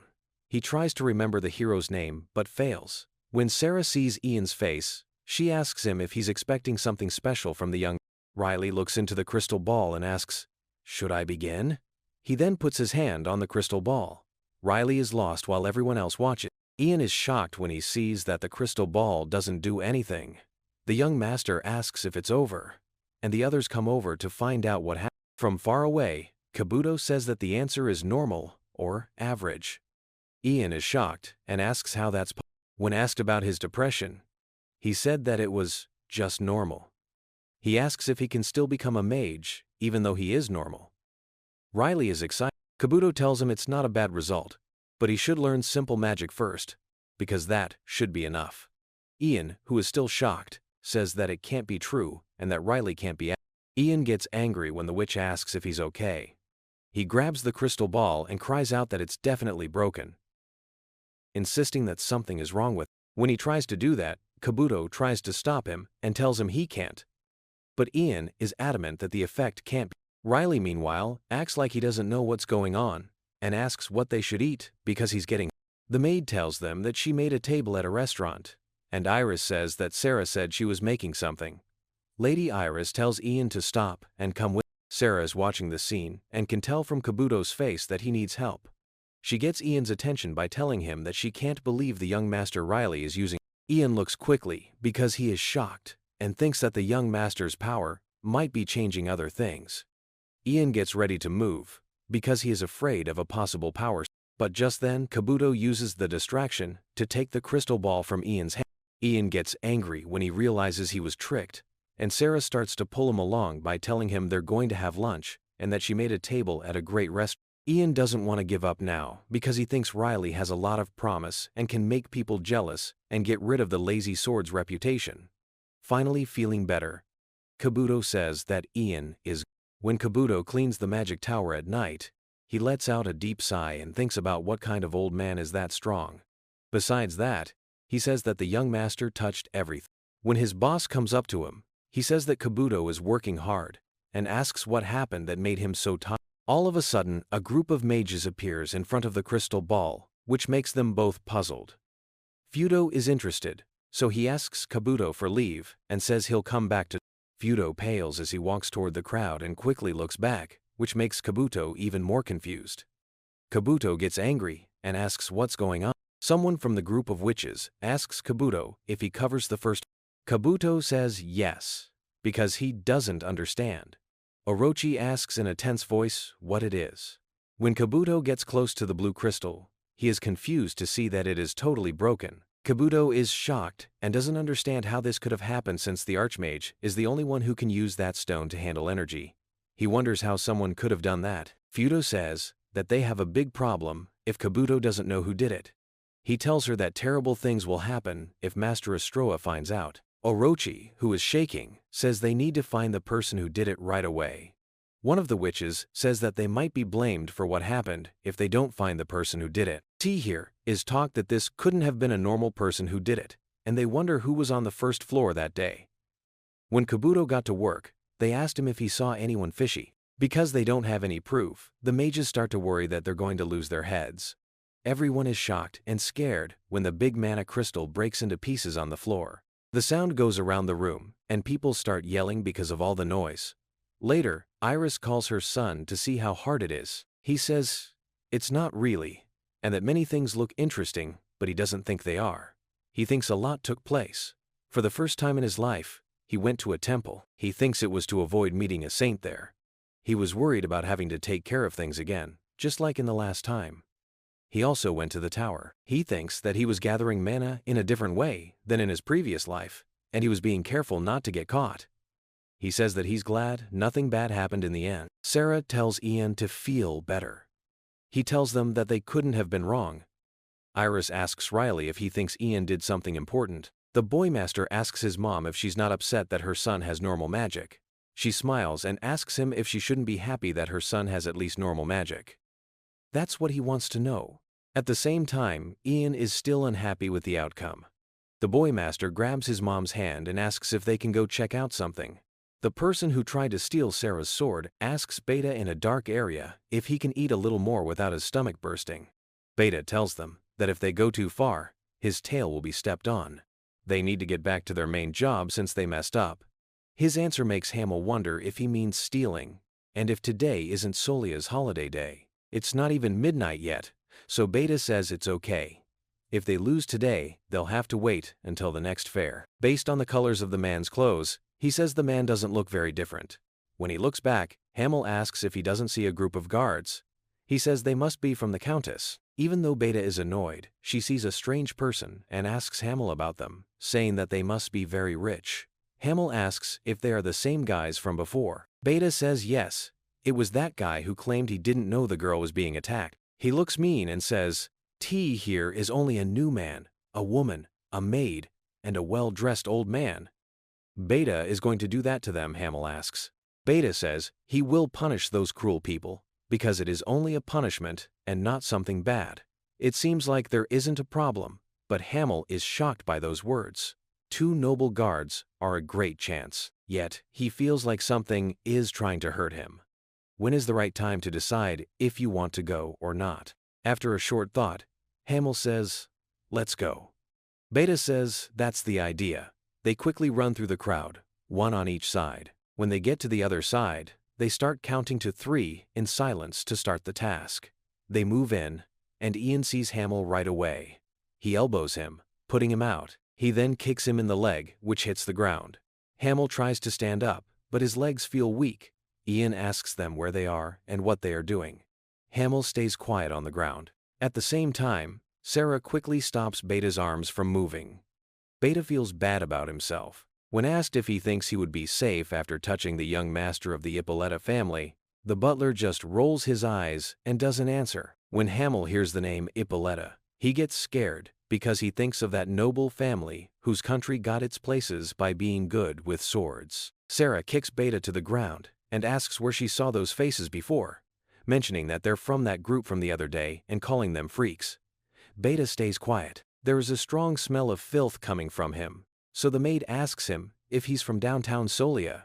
Beta says that doesn't make sense because he did put on perfume first. Sarah asks him if that will get rid of the smell of the slums. She says she'll let him off this time because she loves his city, but only if he pays for touching someone she works with. After that, she steps on Beta's hand. Sarah tells him that the people she works for don't like being bothered, so he should be more careful about who he fights next time. Someone in the story asks Ian where Sarah is. He tells her that he heard her and that she will be back soon. He then asks the young master if he would like to check. He tells her it doesn't matter. He was just wondering because she was out of sight for a moment. He also says she should have told him before she left. Ian seems to be lost. It doesn't bother the young master, who tells his mother that it looks really tasty. Perhaps he should first clean the edges of his mouth, says Iris. Master Riley, who is young, looks up and starts watching the lights with his mom. Sarah shows up and says it's already begun. Iris wants to know what began. Sarah gives a small smile and says that the fencing match has begun. The fencing match will finally start right now, here and now. Someone important to the story asks Sarah if she brought the food and drinks. She tells him that she already took care of it and is leaving. Ian says that, by the way, this time's players are pretty good. Riley asks if it's real. What does the butler say? He asks him if he remembers the list of competitors they saw before they came here. It's true, the young master says, but he didn't pay much attention. As Sarah points out, the match list shows that there will be 3 fights today. Ian says that it should be over before dinner because even though they're skilled, they're not pretty good enough for Ippolita. From what he can see, the main character thinks that there are fewer people inside than outside. When Sarah tells Iris that there aren't many people here, the madame agrees and says she thought it would be packed too. The maid says it's because it's hard for regular people from Solia's temple to get in. People who aren't from noble families need to be invited because these are still matches between children of noble families. Iris wants to know if regular people can't watch the games at all. Sarah tells them that's not true. She points up and shows a crystal ball. Iris asks if it's not from the magic tower. Sarah agrees and tells them that they can watch the game even though they're not there. Riley asks if there won't come a time when a hero does something stupid that makes them look bad. Sarah says that's not going to happen because of a time glitch. Instead, they can watch what happened the next day. The young master thinks it's like a live show. Sarah says that the magic tower's in charge of the clip and that they can cut parts of the show if they ask. Young Master Riley thinks that the magic tower should do this. He thinks it's interesting how things have changed, but now everything that was easy in his old life can be done with magic. Iris says that the event is about to begin. A lot of people get excited when some lords start to complain to each other. Ian thinks the lords are too loud and doesn't understand why they're so angry. When people look at Ian, they think that if the young master were to fight, Ian's energy would tell everyone to be quiet because his young master is fighting. He would make the most noise. Ian says that the guy in the fight right now is from the VOWING family and is up against someone from the Drosh family. The Ippolita family is better known for their fences than the other family. Sarah gets happy and says that it's finally time to start. But Riley doesn't say anything. So, the two young guys start to fight. One of the young men with blonde hair charges at the other, but the other with blue hair defends himself and strikes back. Both sides defend and attack quickly as the war starts. The young master says, "This is kind of fun." Someone from the staff asks if it's really fun. It's nice for Riley to see styles he hasn't seen before, even though he thinks he knows every fencing move there is. He likes seeing new moves, but besides that, he thinks it's just kids playing with swords. He says it might sound weird, but this is how he likes to have fun. T here is something charming about something that's both annoying and fun. Sarah says that the young master would be like that if he killed all the goblins at once. Ian wants to know why he didn't come in then. In response, Riley says it's dull. The helper has nothing to say. With a serious face, the main character says he loves his nickname, Lazy Sword. If he's not joking, Ian asks him. He thinks about why, since Riley has so much promise. Why does the young master look so tired? Why does he hide his skills and true self? And why does he keep the terrible name, Lazy Sword? The madame calls the butler and tells him that Riley should go find his wife there if he wants to live in peace. He asks her if she's interested. Iris laughs and says, since Ian was being so serious, of course she's joking. Someone in the story says he needs to go to the bathroom. Do it well, madame says. The young master says he's scared for the first time in a long time and doesn't understand why his mother said that. Someone calls out to the young master all of a sudden. Someone asks him if he didn't say some cocky things earlier. Riley wants to know what he's talking about. Ian says it's most likely about the first story. The angry man tells Riley that he said it looked like kids playing with swords, and asks her to think about how much time and work they put into that day. He says Riley doesn't seem to know anything about fencing, and tells Riley he will be forgiven if he takes back what he said. The young master says he was careless and is sorry. He then walks away normally, saying it's better to go back because it should be done. As they walk away, the man tells him to wait, and says that the apology didn't make him feel at all sorry. He's not sure if that was a real apology. The young master asks him what's wrong. Someone calls him Aplock, and says he is the first son of the Erengium family. He says that he will punish the rude behavior instead of the people who are fighting in the tournament. Aplock says, if Riley is here, he must come from a noble family, and he asks Riley to name his family. That person in the story feels like they messed up and should have kept quiet. He has had trouble with this habit since a past life. Ian is interested in what the young master plans to do. Riley wants to know what he means and believes they should do only one thing: run. Aplock and his workers start running and wonder how he is so brave. Ian stops them and says they can't go through. Aplock, the young master, uses his magic to walk right by him and tells him that Ian isn't bad for an old man, but it's too bad that he's one. As Aplock gets close to the main character, he grabs him by the shoulder and tells him that he doesn't seem noble at all. The young master Riley gets mad at Aplock and stares at him, which scares him. Riley grabs his hand and tells him he already said sorry, which makes him mad. Aplock keeps complaining and doesn't understand why Riley is so strong. He doesn't care what happens because he has so much power. Riley's grip gets even tighter on Aplock as he tries to fight back. When his guard gets scared, he calls out for the young master. Aplock doesn't understand what's wrong with this jerk because he doesn't seem to be using mana, but is still very strong. The main character is annoyed by what's going on and asks Aplock why he had to make him act that way. While Aplock's guard moves toward him, he says that his wrist hurts. Riley, the young master, grabs him by the wrist and throws him at his guard, telling him to leave him alone. They were both thrown against the wall by the force. Ian is shocked by what the young master did. Aplock can't say anything because he doesn't understand what happened. Riley walks up to him and tells him to pay close attention because he is only going to say his name once because he already said it. He smells like drugs, so Riley asks him if he does them. She tells him to live a peaceful life if he doesn't want to get caught. Aplock tells him that he does understand when he asks. He says it doesn't matter if he's from Erengium or Erengium if he tells someone what happened today. There will be a hunt for him. Aplock, the young master, says he gets it. If Ian sees that the young master is angry, he wants to know what made that quiet guy act this way. Riley calls his helper and tells him to clean the house and tell anyone who asks that Riley did it. The young master laughs and says he'll take care of it, calling Ian a rogue hero. Ian asks what he means. The helper can't say anything and stays quiet. Riley says he's back as he walks back to where his mother was. His mother says it took him a while. Sarah wants to know where Ian is. Riley tells him that he thinks Ian has bad diarrhea. He took a long time, so he was the first one to leave. His maid asks him if he didn't just hear a blast. The young master isn't sure because he didn't hear anything. He thinks it might not have been Ian, and says that things must be very bad in the bathroom.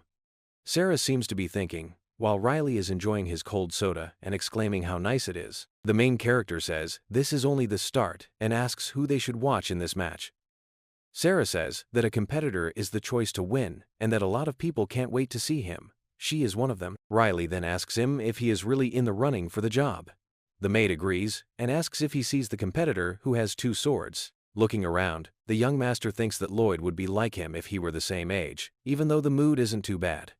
As Sarah says, he is the only rival using 2 swords, just like her. That's why she supports him. She tells him that this is his first event and that he is from the Genier family. In Riley's first tournament, he is already seen as a title contender, so he must be pretty popular. But he wonders if this isn't too much of an exaggeration. The maid says that before the tournament started, he showed off his amazing skills in a practice battle with other competitors. He also said that his main goal in the competition was to beat the Ippolita family. The main character is shocked to learn that he wants to beat the Ippolita family. What Sarah says is that the Ippolita family is always thought to be the best at fencing, no matter what. The young master then asks if they shouldn't support him. The maid is happy and asks, "What's wrong with that?" She also says it's nice to see someone who wants to do well. The young master Riley gives a small laugh. The referee tells the fighters that the match will go on until one of them is knocked out or pushed out of the ring. He says that using mana is okay, but if you do it to threaten your opponent's life, you will be kicked out of the game. The judge also tells them that he will be making the decision and asks them if they understand. Both of them answer yes. The maid sighs awkwardly and says she thinks there is already a winner in this match. The main character keeps watching, calls Sarah, and asks if that rival is interesting in any way. He also wants to know who the other opponent is. Sarah says she needs to think about it. When the referee tells them to fight, the maid knows him and says that he's from the Erengium family. At the start of the fight, the young man from the Erengium family hits the young master from the Genier family and takes away his weapon. This surprises Iris and Sarah. The young man from the Erengium family sees his chance and strikes his opponent again with his sword. "I think I remember the name of the Erengium," says the young master Riley. "And I remember that the young Aplock caused me trouble," he adds. He asks the other player if they use the same skill. "What's going on?" The young man from the Erengium family asks if it's over. Apleon, the second son of the Erengium family, is named the winner by the judge. Apleon is happy and says that he really won as he celebrates. He thinks about how he won the fight with his own strength, even though his level isn't as high as his brother's. While this is going on, the main character is wondering why Ian is so late and if something happened since he should have been back by now. He also sees that the flow of mana doesn't change much. Sarah tells the young master and Madame to eat the snacks that are out. Riley says thank you and asks what's special about the snack. At the same time, Ian helps Aplock raise her guard, and she tells him to help her young owner first. The butler tells Aplock that he will help her because mana security kept her from getting hurt too much inside. As Ian helps the woman, he thinks about how Aplock had screamed, "Let me live in peace," that day. This person believes that the young master, not Aplock, is the one whose skills reach the stars, no matter how skilled Aplock is. So maybe the energy reading was lowered on purpose. Ian wonders if the young master could be like a dragon playing. Dragons are a powerful race that is said to live for over 10,000 years, and sometimes turn into humans for fun. In real life, this power is hard to understand. Ian lets out a heavy sigh. He knows this isn't true because he was there when the young master was born. The butler starts to think that the Madame might have been involved, which would explain the young master's strange power. But what does the fact that she was poisoned last time mean? Is poison enough to hurt a dragon? Could it be because she changed into a person? Ian is lost in his own thoughts and doesn't know what to do. He thinks he needs to calm down. The young master is the most important thing, he says. Riley is a wonderful person. Two of them think they know what to do. But this crazy old man just needs to knock them out. The butler is excited and walks with them. He thinks he's there to help the young boss. He stops and thinks for a moment. Then he remembers that Madame Iris told him to not tell anyone about this. He then feels sad again when he remembers the promise he made to Madame. He is deep in thought when someone calls him. When he turns around, he sees a bunch of white people and wonders what's going on. People move out of the way, and a woman walks up. He doesn't know what Saint Precia is doing there, when he figures out who it is. The saint says she heard that yesterday there was a guest at the temple. Because of what happened yesterday, Ian doesn't believe this to be true. She wants to find the young master Riley. The saint goes up to the butler and asks him where the young master is. Sarah stretches after the match and says she feels a little weird because the person she was cheering for was sent home right away. Iris wants to know if tea here is a match for comfort or something. The maid says there isn't such a rule. The madame asks if they watched all the games that day and says that it was over faster than she thought. Sarah says that there were a lot fewer people who came this year than last. They'll be able to see more games though, since there won't be an opening event tomorrow. Who knows? Maybe the semifinals and finals will be held on the same day the next day. In the end, it was a surprise attack by the Orangium family. Iris asks if that's not okay. The maid says yes, and the sword's power should be the same as Master Lion's. The madam wants to know how it stacks up against Riley's. At least Sarah says she wouldn't compare them to the young master if she didn't know how good he really was. She was shocked the last time he fought the goblins. Not at all. Shocked would be a better word. When he picked up a sword, the young master didn't think twice like the second son of the Orangium family. But the most surprising thing to her was how calm he was. After everything, Sarah says she won't know until she tries it herself and asks the young master what he thinks. Iris says Ian still hasn't shown up, so he asked to be picked up. Sarah says that Ian still hasn't come back after all this time. The maid sighs and says she can't believe he left the young master to walk around by himself. It's clear to her that she needs to scold Ian when he gets back. Iris laughs and says that Ian might have gone to find a bride. Sarah turns red and asks if it was a joke, but the madame doesn't say anything. A maid asks her if she means what she says. As they walk to look for the two, they see a group of people. People are in the way, so Iris tells the maid that something must have happened. She also asks the maid if that man doesn't look like Ian. Sarah doesn't know what's going on at first, but she soon figures out it's Ian. She tells him it's him and asks Ian why he's there, shocked. Then she says that she doesn't think it's because of Riley, but she does wonder why the priests and soldiers from the Solia temple are there. When the voice of the saint is heard, everyone is shocked. The saint says sorry for blocking the way by accident and that they are looking for people from the Ippolita family. The main character goes outside, takes a deep breath, picks up something and says, "I am glad I bought it yesterday." He doesn't want to make a big deal out of it, so he says that the guy with orange hair must have done a good job. He is on guard when all of a sudden he feels something. He thinks Ian must have already taken care of that Orangium family member. He also wonders if this is the lower part of Solia, and says it's a long way from here. He then starts to jump on the walls and say that he doesn't want to meet that saint again, because he already warned that person from the Orangium family. Hamel says he's still alive and didn't know those 4 people from yesterday were from the Ippolita family while he's in an underground cave. He says that he was either very unlucky or lucky enough to stay alive. Even though Hamel knows it must be dawn, the torch is still burning, which means it's still night. He thinks that he got there at night and didn't wake up until sunset, so he probably slept all day. He thinks about what must have happened the night before. Hamel calls out to Beta and says that he was carrying him on his back. He then asks if Beta is still living. "That girl will pay for what she did," Beta says with anger. After getting up, Hamel checks on Beta to see if he's okay. Beta yells at him and asks if he looks okay, which makes him angry. While Beta talks, Hamel stays quiet. Beta says that his arms and hands hurt a lot, like they were just done. Hamel tells him it's not over yet and suggests that he get help at the temple. Beta tells them that those lords wouldn't treat commoners that way, and they make fun of the idea. Hamel tells Beta to calm down, wipes his face, and gets up, saying he will get even. If he is going to use that, Hamel asks him what he wants to do. Using the pieces of the tower, Beta says that he will. He gets in trouble with Hamel, who asks him if he can hear himself. Beta goes up to someone who is sleeping and tells them to wake up, and when he sees that the person is still, he yells angrily at Nainier to wake up. The girl wakes up and asks what's going on. Beta tells her that he needs a favor, and that he can't do it without her. Nainier asks him what he means when he says he can't do it without her. Beta is the only person he trusts, which is why he's asking her for help. He says it must be impossible without her. Still not sure, Nainier asks if it's true. After some thought, she agrees and offers to help. She helps him out. He laughs and tells her he trusts her. Aplion and his brother Aplok talk in a carriage at dusk.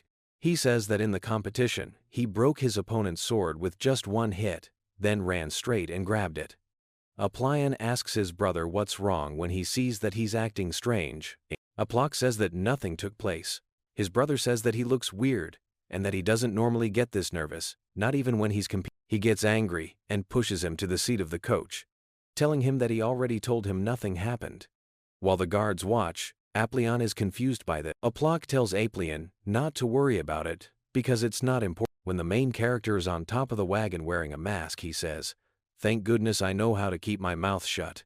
He also says that he thinks things would go wrong if they spoke, but they are smart. He sees something and wonders who these idiots are, and why they are blocking the way as he starts to take off his mask to go back. Nainier asks the young master if this is the same young master he was talking about.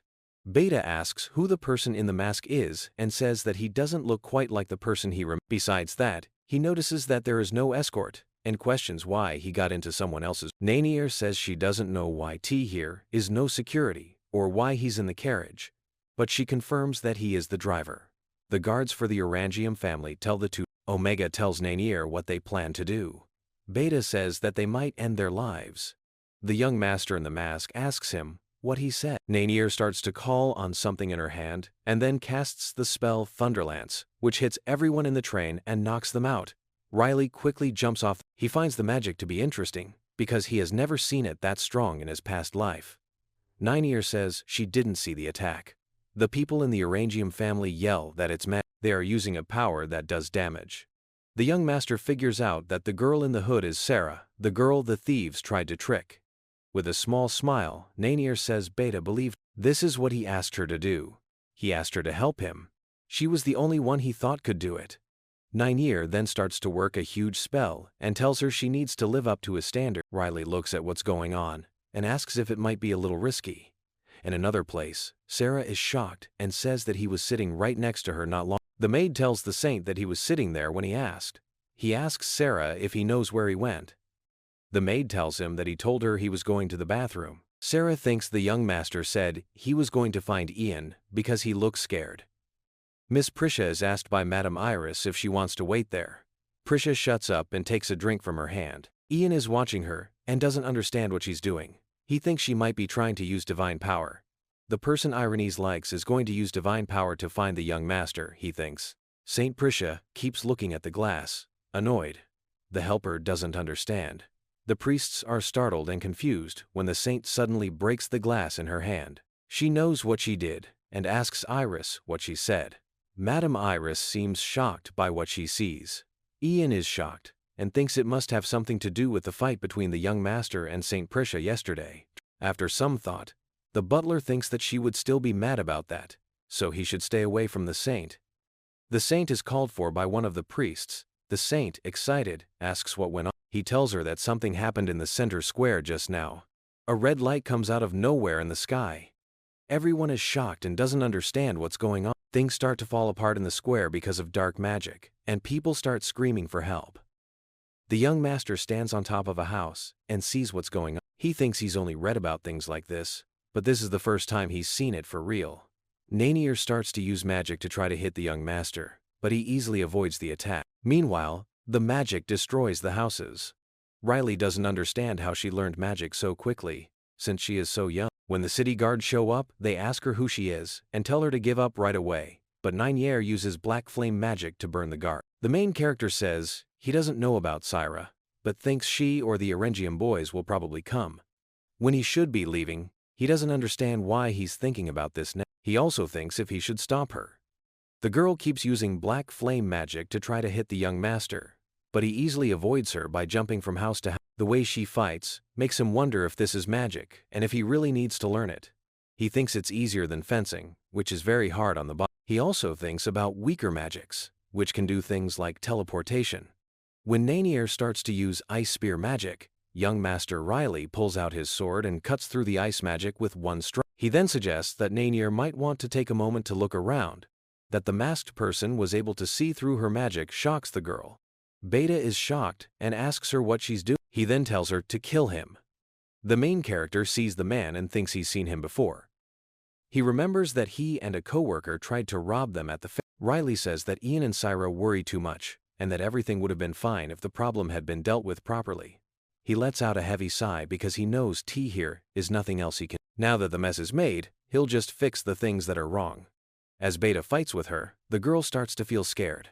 The young master gives her the sword and asks if she wants to try. Fudo tells everyone in the magic tower to catch the person who broke the mana measurement stone before Master Astro finds. Kabuto sighs and thinks, how could I find someone I don't even know if I've been kicked out of the tower?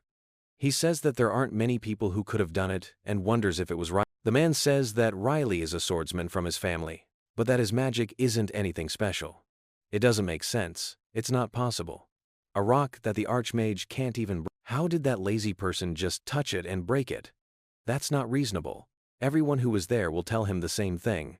He needs to find a clue to figure out who did it when he has time to When Kabuto is walking, he sees an explosion and isn't sure if it was a flame. He puts his hand on the ground and hears the sound of something burning and another blast. This makes him wonder again if it was really a fireball. As they get closer, he tells them to leave right away, saying that a mage has gone crazy. Kabuto says that in the square, an idiot is using attack magic without permission. He runs away, saying he has to stop them because he is. When he gets there, tired from running all the way, he sees the terrible damage and asks her why she's there. He wants to know if she wasn't kicked out. The fireball power is used again by Nainier and Kabuto are shocked to see how well the young master in the mask dodged the magic. Kabuto is shocked and doesn't understand how he avoided the magic with just a. Once more, the main character fights off Nainier's magic. She is shocked and asks him how he blocked it again. She's sure it's just a regular metal sword, but he's reflecting all the. For sure. It's possible, but it's not that easy. Nainier feels weak and thinks that Beta put his trust in her, so she needs to return him. She only needs to hold on for a little longer. Instead of attacking with strong magic one at a time, it would be better to attack one after the other with strong magic. In this way, the girl calls up several magic weapons at once and tries to stay standing, even though her body is hurting from using too much mana. The magic weapons are pointed at the young man. Riley asks if this is a different kind of magic, and quickly blocks a few magic rockets while jumping to the ground. He then says that he feels lighter than ever, and that even the mana feels light. He thinks she might be testing his strength. Nainier doesn't say anything while she feels the pain of using too much energy. Beta asks the girl if she thinks she can beat. He tells her to tell him if she can or cannot beat him because he is mad. In a daze, Nainier says she can, and she asks Beta to believe in her because it's a request for her only friend. She looks determined and says, I will win, even if it means giving up my life. The main character thinks this is weird because that color of magic isn't seen very often. He wants to know if it's a strange type. He thinks he saw something like this in a past life. Even though these people are very skilled, something doesn't seem right. Dark purple is usually stronger than dark magic, but this magic feels uncertain and dangerous. He sees that she has lost all control of her magic and that her body is completely. It seems to him that she's crazy and he can't just leave her like that. Then everyone starts yelling that T here is a fight going on and telling him to leave or they'll kill him. Someone yells that they are safe now that he is going to protect them. Riley stops moving and thinks about the times when people had high hopes for him and called him a fighter or because he was a hero, they told him he had to win and solve all the problems. Riley's mood changes and she starts to feel serious. When Nainier feels the change in the masked fighter, she gets scared and tells Beta to leave right away. Getting lost, he asks her what she means. She keeps telling him that he should believe her because the man seems like he's going to kill everyone there. That's why he stopped moving for a second.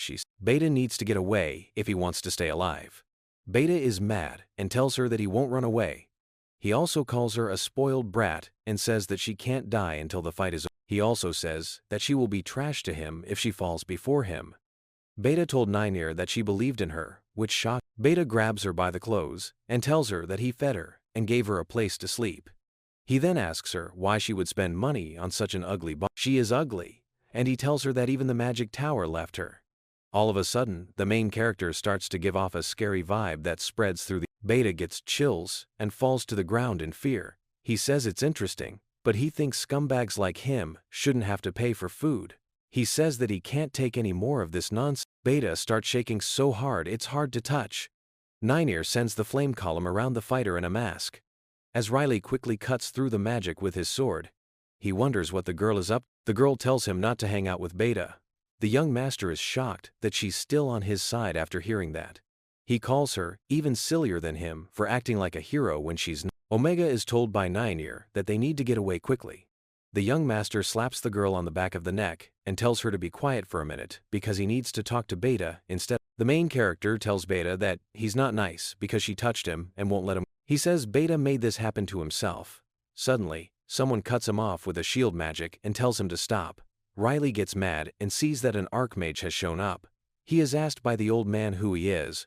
He took too long, and now a strong person has shown up, so the young master says this is all BS. From the left side of the Solia castle, he feels a strong energy. This energy is not on the same level as the guard's energy. He thinks that there are people in the Solia temple. As a big fire spell is cast, the archmage says that he has to use force on Riley if she doesn't want to talk. Astroa, the archmage, gets ready to attack. Early on, Kabuto tells Astroa that he needs to go to the central area while they are in the subway. The old man tells Kabuto not to call him by name and says he won't leave until he's ready. He also says he will be a great master representing Solia. Because the experiment that the magic tower threw away went crazy, Kabuto says that the drug transport is not important right now. Astroa wonders how this is possible and how that thing, which was almost dead, is still living. She also says that this is good news. He tells them to check it out because it might be interesting. Kabuto says, here is one more thing to talk about. There is a fight against the project. Astroa asks if it's the man Kabuto talked about earlier. He says again that he has no idea where he came from. As I walk through Solia Castle, I can't help but notice the big stage of this archmage. It seems silly to young Master Riley for someone to call themselves an archmage. Many of the people watching the fight think it looks a little dangerous, and some are afraid they'll get hit by the magic. They say it's not possible since it's Master Astroa. The old man says he can't help but test Riley's skills and thinks how he should do it. He's going to take the body himself. Astroa makes rocket magic. With his sword, the main character thinks there are many ways to see how skilled someone is. First, split them into 3 pieces. Then, send everything back at once. Astroa is shocked and tells him he's crazy. She then quickly uses a water sphere to make the 2 magics clash and disappear. He is shocked that he was able to avoid his magic, and he wants to know where Riley is and why he's hidden. When the smoke clears, he sees a sword coming at him from behind. He raises his magic shield, but the sword easily cuts through it and hits the old man on the left arm.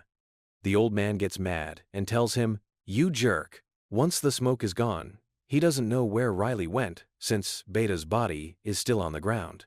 The people from Santa Priscia walk into the central area at the same time and see smoke. They don't know what it is. Priests and knights say that's where it's coming from. The Santa tells everyone to take a step back and uses the holy shield to block out all the smoke. One of the monks is sure that Astroa is behind this magic. The knight wants to know why the archmage of the magic tower is attacking Santa. Priscia doesn't say anything. Her guess is that Astroa is not paying attention to them. His eyes are fixed on the square in the middle. She tells them they need to leave right away. Because of what Irenessa-sama's horoscope says, the Santa thinks they need to find that man right away because she thinks something even more important has happened. Later, Sarah says that she saw that everyone left quickly at the competition site. Ira says she hopes it's not anything. Is Ian aware of the reason Santa was looking for the young master? The maid wants to know. Riley suddenly appears behind him and tells him that he has finally found Ian. He then asks him if he got there first. Someone asked him where he was. Riley says that he told his mom that he looked in the bathroom when he was looking for him. Iris says that they must have gone a different way because she didn't see a bathroom. Ian starts to think that he might have run away when he heard that Santa was looking for him. Sarah says that they might be able to go home since the young master is here. The main character calls the maid and asks if he did what he asked him to do earlier as they walk out the door. The butler tells him that if he means the young master of the Orangium family, then yes, he did meet Santa. But in the end, everything was okay. He feels good about what he did, but he knows he will have to see that woman again at some point. He still has the hero's habit.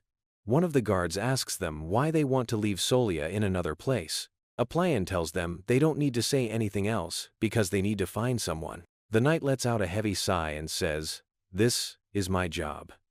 Their guards tell him to stop, and they also say that they have nothing to do with or know anything about what happened. The knight looks mad, but the guard asks him how long he plans to keep waiting because they need to get going soon. Aplian checks on Aplok to see if he's okay. The guard says that the knight first said that magic was to blame for what happened. So what does he mean when he says that the Orangium family, who are swordsmen, has something to do with that magic? She asks what kind of crazy talk that is. The woman says it's very frustrating because they're also victims, but the Solia knight doesn't say anything. The knight tells her to calm down and shows her a piece of paper. He says that they can come back later after making another statement. The angry woman tells the young masters that they are too strict and that they must have had to wait a long time. Their only wish was to go home, but they need to eat first, she says. Aplian says, "It's all right." They start to walk back. The knight says that he can't stand them and that they are cursed as he watches them leave. Nainair wakes up later that night and asks her where she is. She says she is sure she was with Beta in the square. She starts to remember that Beta got mad when she told him it was okay if she died and kept calling her mean names. The girl is sad and doesn't know if she will be left again. She starts crying because it hurts so much when she suddenly feels a huge pain when she is alone in that dark room. She thinks about what they said to her, like calling her stupid or a monster. As she is expressing her desire to not be alone, the door suddenly opens and a figure appears in front of her, asking if she is awake. Nainair wants to know who it is. The young master says he thought she was dead because she slept so much. Beta is not there, she asks. Riley asks her if she's sure. The girl doesn't say anything while the young master says he has one question. Even his friends can't attack him, so he wants to know how she did it. She makes a face and says, "Let's not talk about it." Riley then asks what she is because it's clear she's not a normal witch. Seeing that her magic is a different color, he asks if she isn't special. Nainair asks him why he needs to know that. He says it's not a big deal, and that she doesn't understand what's going on, but he hates wasting time. The girl is scared and thinks that this is how she will end up dying. She thinks back to a time when she looked out the window and told her mother it was snowing. She said that the snow, like her hair, was clean and white. Nainair's mother said, "Of course it was." And then she asked whose daughter she was. The girl was so happy that she said she was hers. She was one of a kind, and her mom told her to trust her. The boss, in the magic tower, told her that they would no longer have to live in poverty if she took part in the tower's research and experiments. Nainair asked herself what would happen if she didn't turn into a mage. Astro walked up to her in the basement, where people were screaming, gave her a pill, and told her it was her turn. He told her that she had to do well, and that if she didn't, she wouldn't get any money for her family. The old man asked her if she wasn't sure she had said she was excited about it, and told her she had to do exactly what he said. Nainair stayed still as she listened to the other people scream in pain. She was scared. Later, the excited witches yelled that she had called up mana, and that it had settled in her body without floating around, making it at least a sixth circle. Nainair wasn't sure if the experiment was finally over when it was all over. The older man told her she could go back now that the test was over. She asked if the pills were okay to stop. He said yes and told her how great her work was. She felt like she could finally see her mother again as she left. Someone in the house asked who it was when she got home. The girl said it was her daughter Nainair, whose hair was as white as snow. However, no one answered in the end. The girl then asks the main character what she should do and what she did wrong. She thinks about how she always did her best to meet other people's needs. Nainair is the only one who is sad in the end, when it should have been everyone else. The young master puts down his sword, tells her he was wrong, and asks if she wants him to help her. The girl asks him to help her, and doesn't believe him when he says she can start a new life with this body and this situation. The young master asks her why she doesn't agree to do business with him. Nainair asks him what that means. When someone asks Riley why she is waiting for something from someone, she says it's hard to live up to their standards. She also asks herself why she doesn't just leave everything behind and start over. Nainair tells him that he's right. She is asked to answer, and the main character puts out his hand to her. The girl is shocked and asks why such a good person as him is talking to her. He tells her it's nothing important. She just made him think of the past. He tells the Archmage that he feels terrible about not being able to find her in the end. He tells Astroa that he didn't find any proof when she asks about it. The old man yells angrily, "What damned idiot could have broken their monostone?" and is upset that they are saying they haven't found any proof of who did it. Kabuto says, "There are some possibilities, but there isn't a lot of proof." The old man got angry and grabbed the other mage by the neck. He told him to stop making excuses and just say "T here is nothing" before he set him on fire and killed him. Kabuto says sorry. Astroa then throws him to the ground and slaps him in the face, calling them useless and asking if they're crazy. He tells them they still haven't found the masked man or the person who broke the mana stone, and they've even lost the damned experiment he threw away, and he can't help but be surprised if they can't find the hooded man or the person who broke the stone. Astroa asks why they didn't also find the experiment and see if they didn't seal it. The mage on the ground says that the seal is no longer there. Astroa asks the mage how the hell the seal disappeared, and the mage tells him to check it out for himself if he doesn't believe it. He wants to know about the Erangium. The wizards say that they told them they couldn't come today because of what happened the night before. The old man says it's too bad because yesterday was their last chance to catch him, and it's not likely that they'll do well in a fencing match. They want to know about the Solian men who are down there, and if they are being cared for. The answer from Kabuto is yes. "That's enough," the old man says. "You sad idiot," and he doesn't want to see his face again. I ask him where he's going. While Astroa just looks back, Kabuto asks him if he's going down there again, because he doesn't understand why he's going. His question is whether the seventh circle is not enough. He also says that this is no longer an interest or anything else. He keeps talking, but all he can feel are traces of mana, and he knows that the Archmage is no longer there. Later, Nainur asks the main character what he meant when he said she reminded him of his past. She also says that she doesn't think he's been through any tests like she has. Riley doesn't say anything and walks over to the boxes. The girl is shocked and asks him what he's doing. The young master says he can smell it from a long way off and asks what it is. He sees and thinks he's seen something like it before. He then asks why there are drugs in the magic tower. Astroa shows up out of the blue and says, "What a surprise."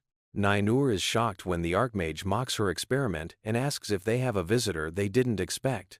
He says that he was about to have a big problem until he found him and asks how he got the seal off. The young master in the mask makes fun of Astroa by calling him a self-proclaimed Archmage. He then asks if they don't already know each other and if that mask doesn't remind him of anything. He teases Astroa while holding the plants and asking if he isn't having a good time in the tower. He also asks if everything isn't his, calling him by name, and asking if those things aren't illegal in Solia, which makes Astroa mad.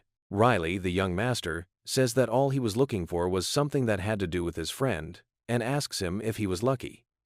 It will surprise them when they find out what's there, he says. When the old man gets angry, he calls him a damn bastard and throws a fireball at them. Nainur is startled, but the main character reflects the flame with his sword and makes fun of him, asking if it's not a little sad that he showed up after leaving her alone for so long. He then adds insult to injury by saying that he is the great Archmage of the tower. Astroa asks him who he is while holding up another spark. The young master in the mask says that he can prove that he is an ex-hero. Even angrier, the old man asks him how he dares and gets ready to use his magic. But young Master Riley acts quickly and cuts Astroa's arm off. The old man is shocked to see this, and the young master keeps staring at him. It hurts the old man so much that he falls to the ground. The girl is shocked when she sees this, and the old man starts yelling about his arm and calling them names. Like, how the hell do they dare? The young master in the mask tells him that he needs to get better quickly, or else he will always be hurt. Astroa is very angry and asks him what he means. Riley tells him that he just cut a big blood vessel, and it will rot if he doesn't fix it. Astroa is angry and thinks he let down his guard. Someone in the story tells the old man to get the hell out of there quickly, and says he won't fight him. After that, he asks Nainur if they are still going to keep their plan. Astroa is interested in what they are talking about and what is going on. Riley, the young master, hits the ground with his sword and says, "I am sure those are the stairs to the basement."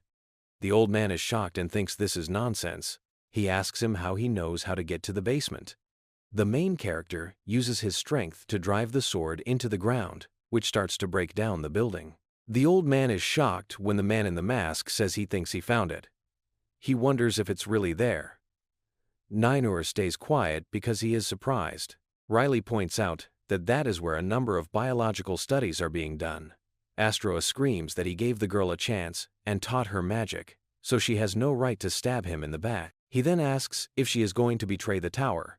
The young master says he doesn't know what to do and asks Astroa if she taught her magic. According to Nainur, that's not true. She says that Mr. Kabuto taught her magic, not him. She locks her hands together and tells him she doesn't care what he says because Riley told her she could start over, even when she was at her lowest point. She then calls up the black flames and tells him not to bother her. While watching them, the old man doesn't say a word.